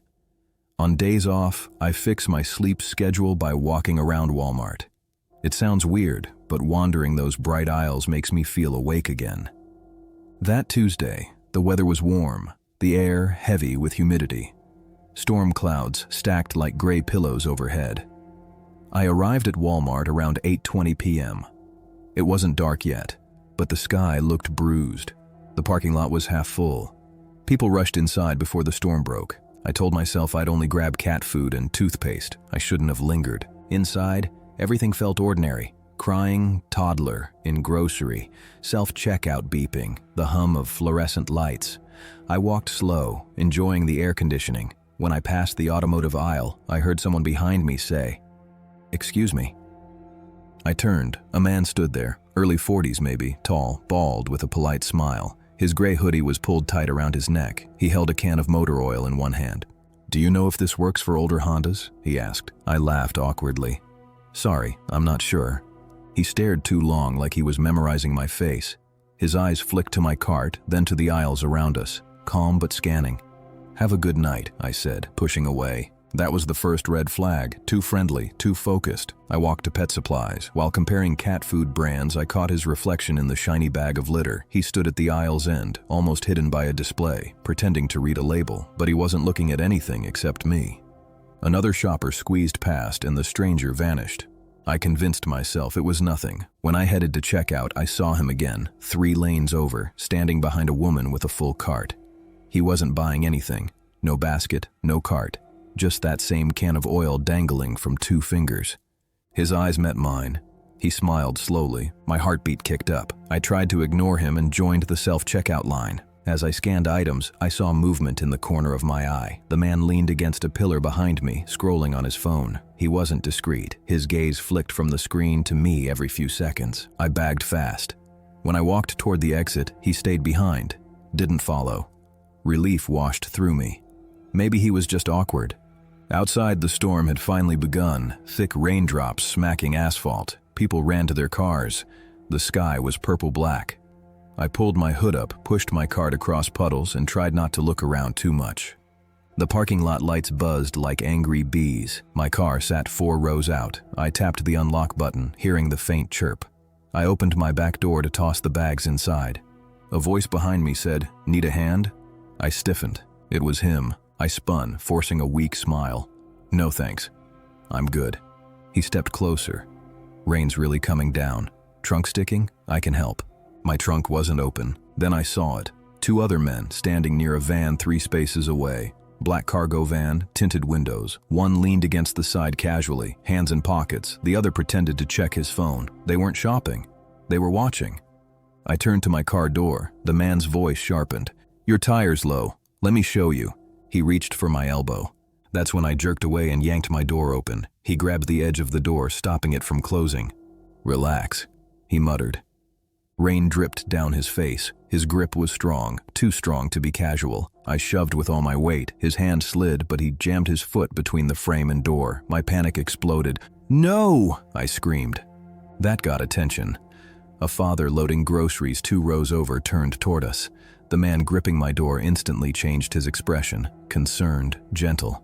"Ma'am," he said loudly, "you forgot your receipt. I tried to tell you." He looked like the helpful stranger. I looked unhinged.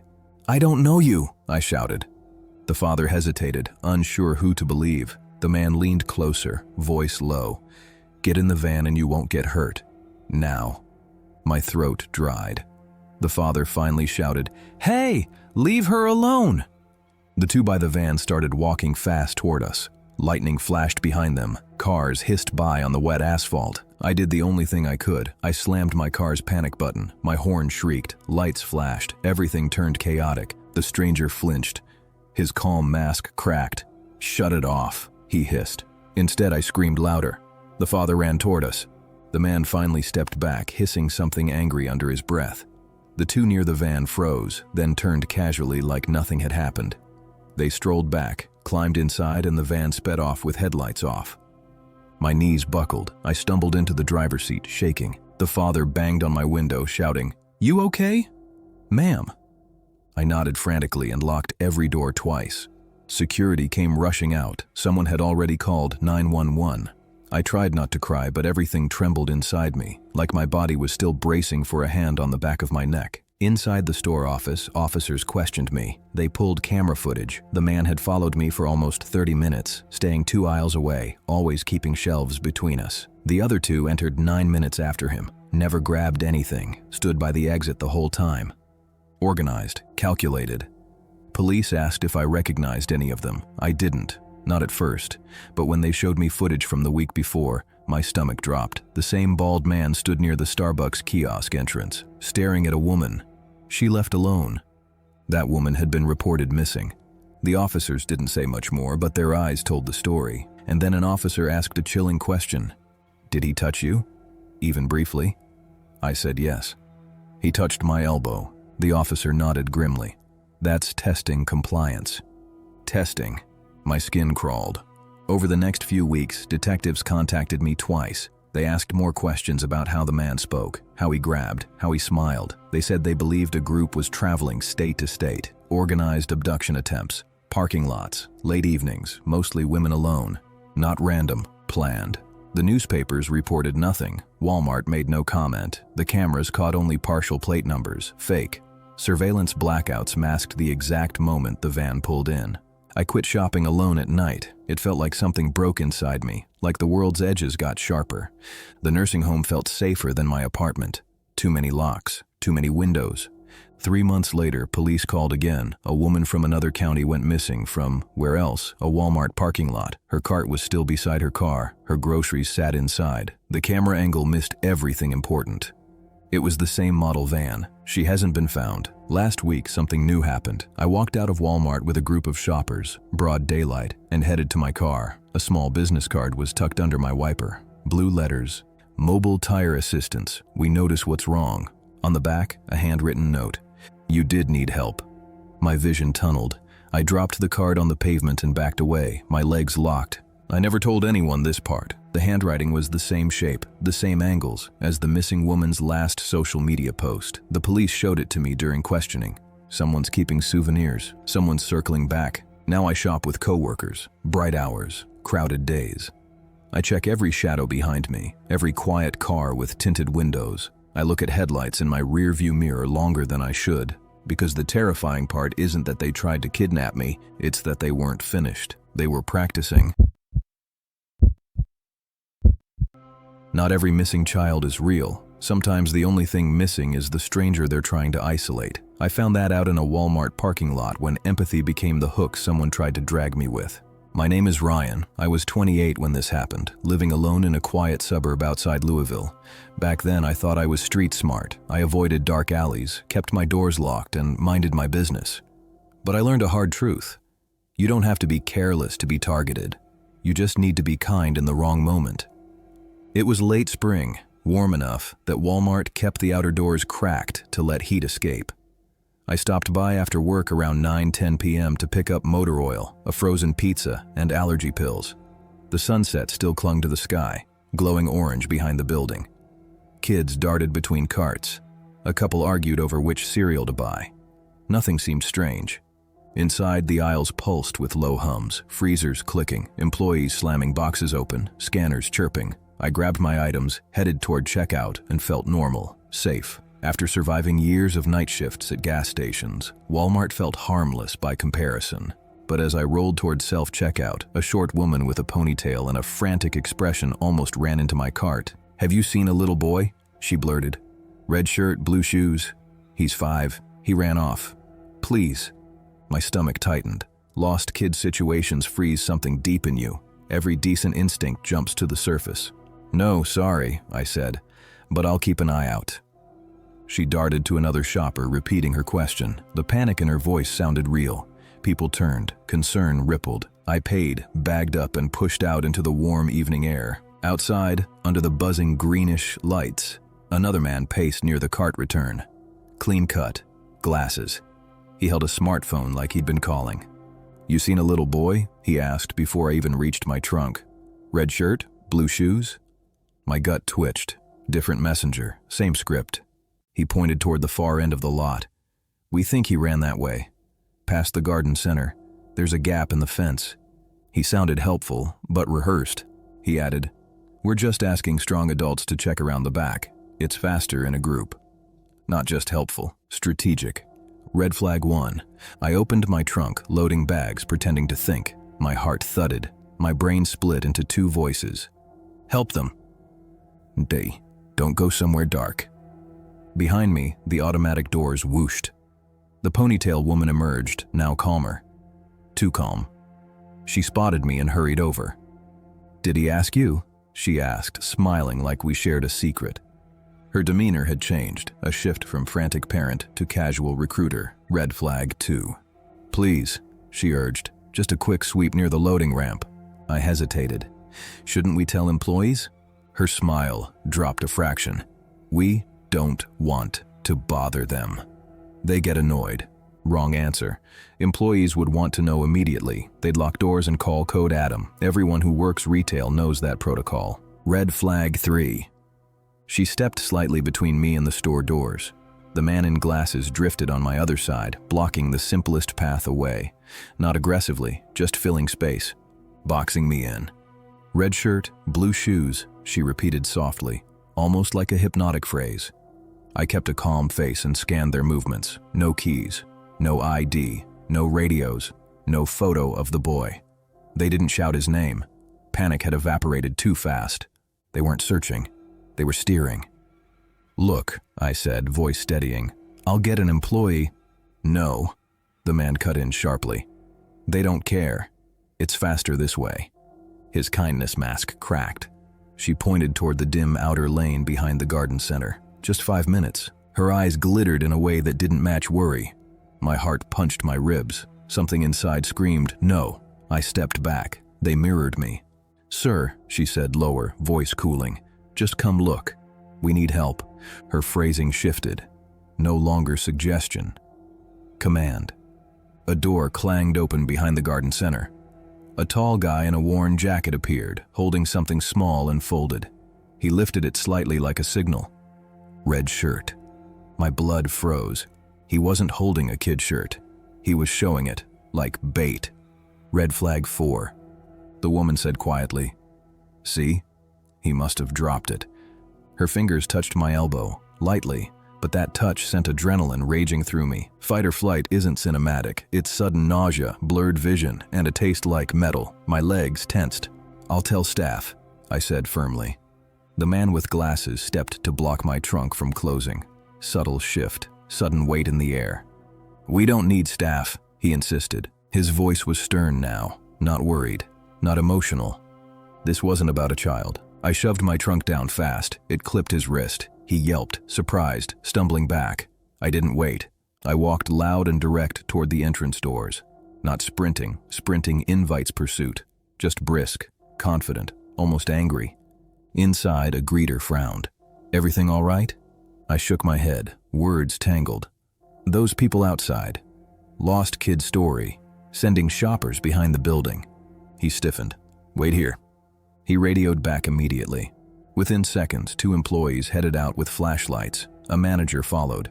I stayed at the threshold, watching through the glass. The ponytail woman and glasses man didn't run. They walked calmly to a white van near the back row, lights off. The tall man dropped the red shirt into a tote bag, hopped in. The van rolled away smooth. No panic, no hesitation, routine. Police showed 20 minutes later. I gave descriptions, voice shaking. They nodded grimly. "A group fitting that description attempted something similar last week," one officer said. Same script. Another officer asked, "Did either one touch you?" I swallowed. She touched my elbow. He exhaled. "They test compliance through touch. If you don't physically recoil, they escalate." I had recoiled. Barely. The police checked cameras, but the back lane was in a blind spot. The white van plate was muddy, unreadable. Door dash cam caught nothing. They asked me if I'd been followed before. I didn't think so. Until 3 nights later. I left work around 11:30 p.m. The parking lot was empty. As I started my car, headlights flicked on across the lane. A white van, same shape, same dented bumper corner. It pulled out slowly. I gripped the wheel. My stomach churned acid. I didn't drive home. I drove to a well-lit Taco Bell lot. The van idled across the street for 15 minutes, just sitting, watching. Then it rolled off. I barely slept. The next night I checked outside my duplex windows constantly. At 3:14 a.m. I saw movement near my trash cans, just a silhouette.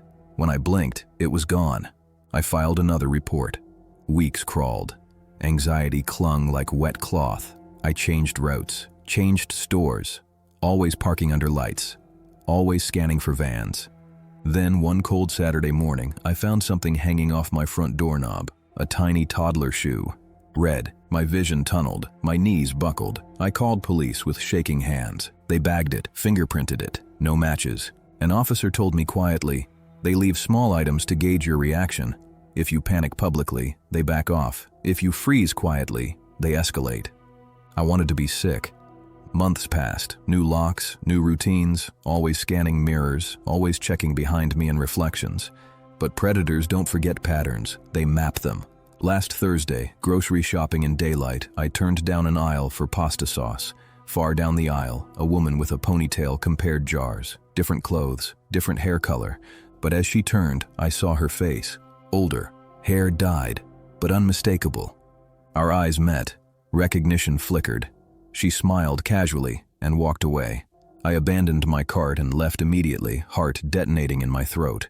When I reached my car, a folded note was tucked under the wiper. 6 words, sharp, simple, cruel.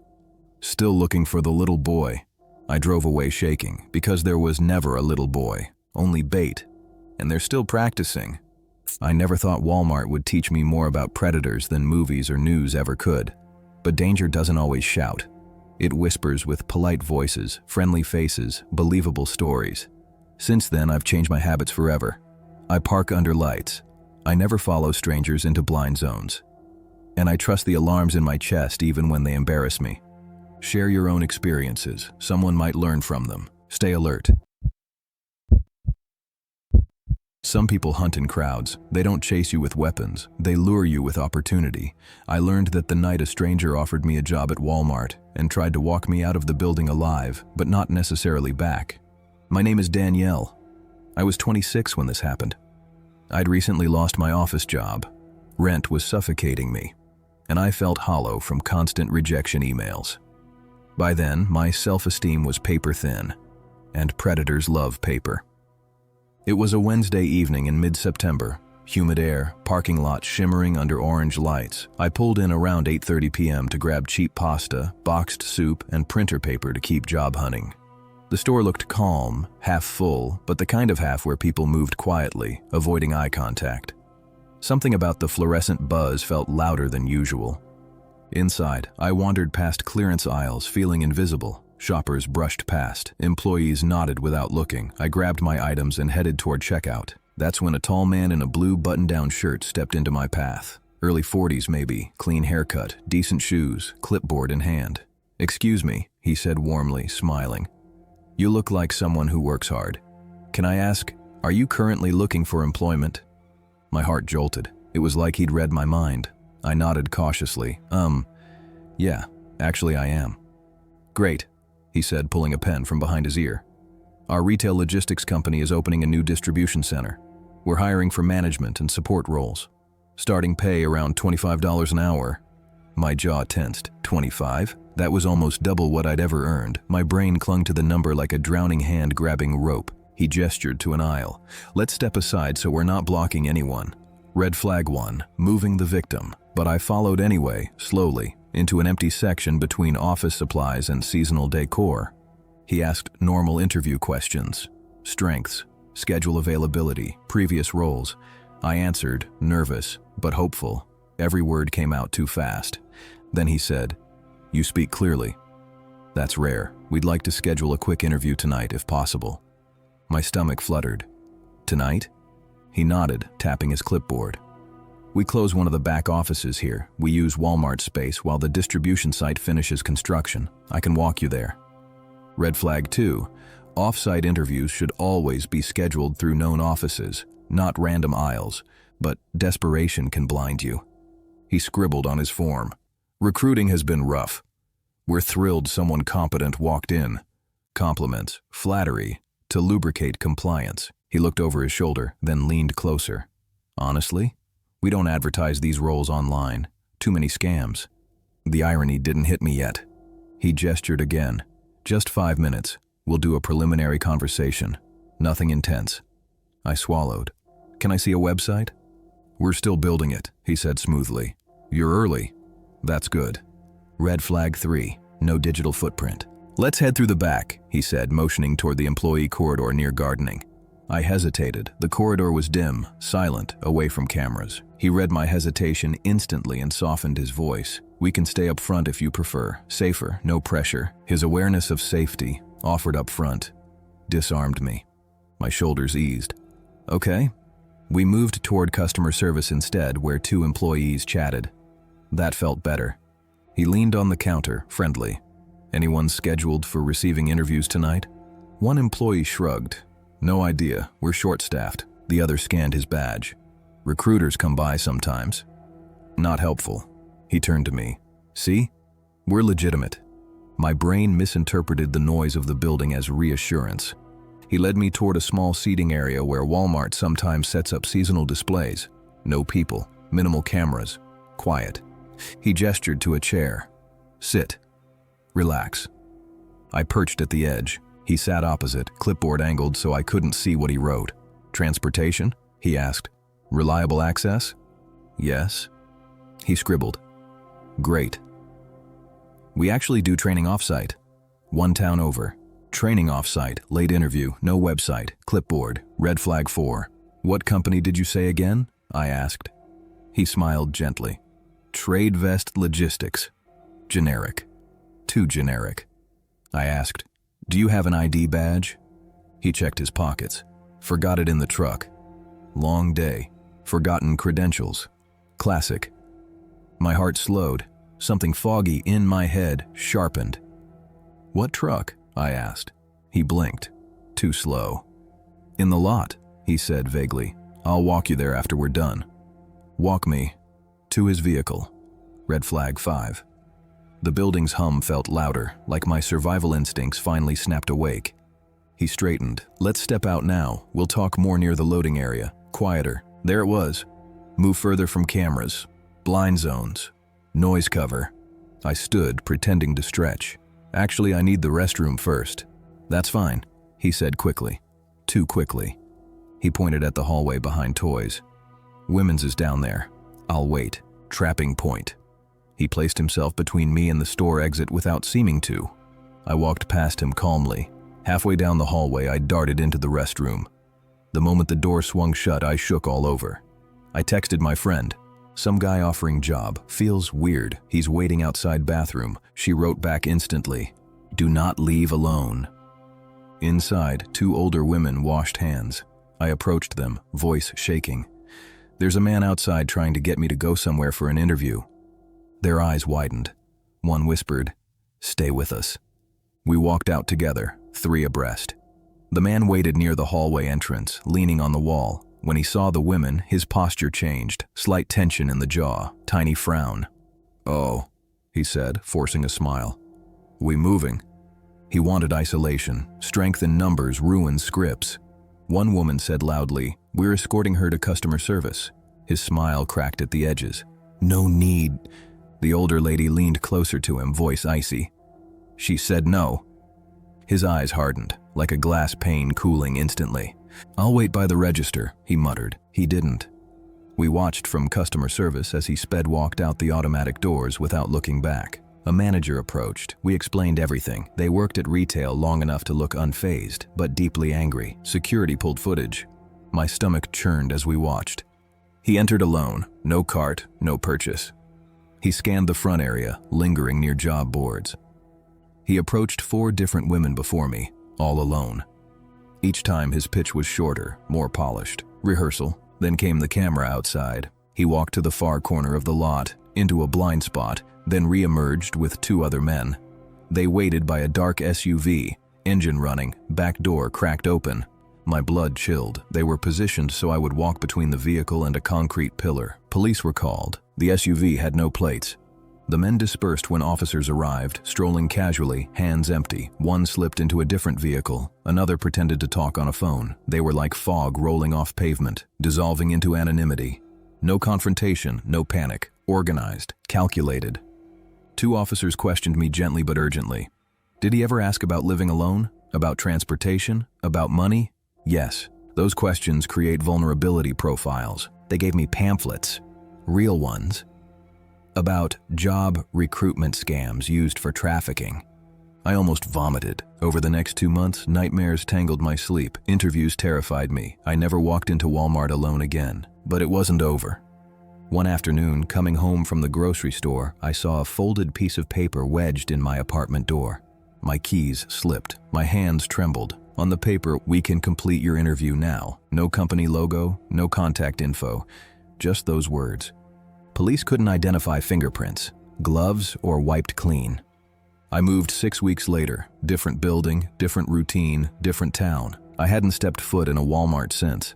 Last week, my phone buzzed with a text from an unknown number. No greeting, no punctuation. "We still have positions open." I deleted it, blocked it, then sat shaking on the floor for 20 straight minutes, staring at my dead phone screen like it was a window. Because the scariest part of being targeted, you're not chosen by accident, you're profiled. And once you're in a predator's memory, they don't always erase you.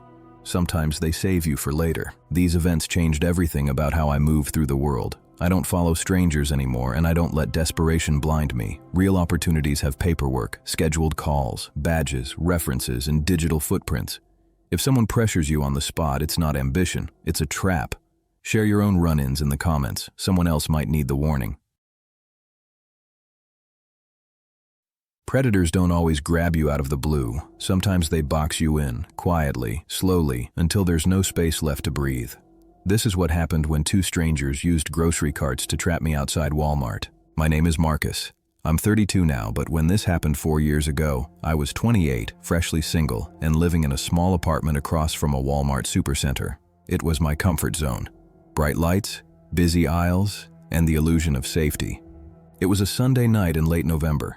Cold enough that you could see your breath, warm enough that people still lingered outside talking. I'd spent the whole day cleaning and wanted to reward myself with a frozen pizza and a new pair of headphones on sale. Inside, everything felt normal, loud, comfortable. Employees restocking Christmas lights, a toddler screaming about candy, that familiar ding of checkout scanners. I didn't feel eyes on me. Not yet. I grabbed my items and headed to self-checkout. A tall man in a beanie stood behind me, hands shoved in the pockets of a long coat. He didn't take a basket, didn't shop, just stood there. When I tapped my card and lifted my bag, he leaned slightly forward, not close enough to complain, just close enough to be aware of my space. "Excuse me," he said, voice smooth, friendly. "Can you hold the door outside? My hands are full." I glanced at his empty hands, red flag one, but I forced a polite smile anyway. "Sure."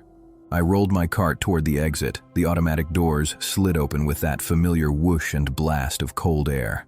I stepped outside. That's when things shifted. A second man, mid-30s, gray hoodie, pushing an empty cart, angled his path diagonally like he was avoiding someone. He glanced at me once, then twice, a little too long. Red flag 2. I pushed my cart across the walkway and toward my car. When I turned to grab something from my trunk, both men were suddenly closer, one behind me, one off to my right. Nothing aggressive, just positioned. "You dropped something," the man in the hoodie said, pointing to the ground behind my car. I looked. Nothing was there. "I don't see anything," I said. He shrugged. "Maybe it blew under." I felt pressure, not physical, but psychological, to check. Social instinct. Politeness. I crouched down slightly. He leaned forward too. My heartbeat stuttered. The other man's cart squeaked as he pushed it closer, narrowing the gap between vehicles. Not enough to notice if you weren't looking, enough to reduce escape space. I straightened quickly. "Anyway, have a good one." Both men smiled too wide, like they were waiting for me to ask a question that would anchor me. I unlocked my car and tossed my shopping bag inside. Before I could close my trunk, the beanie man pointed at the cart return area. "You mind helping?" "Helping what?" He stepped back so I'd follow his gaze. "Just a second. There's another cart stuck. I can't fit my car." That didn't make sense.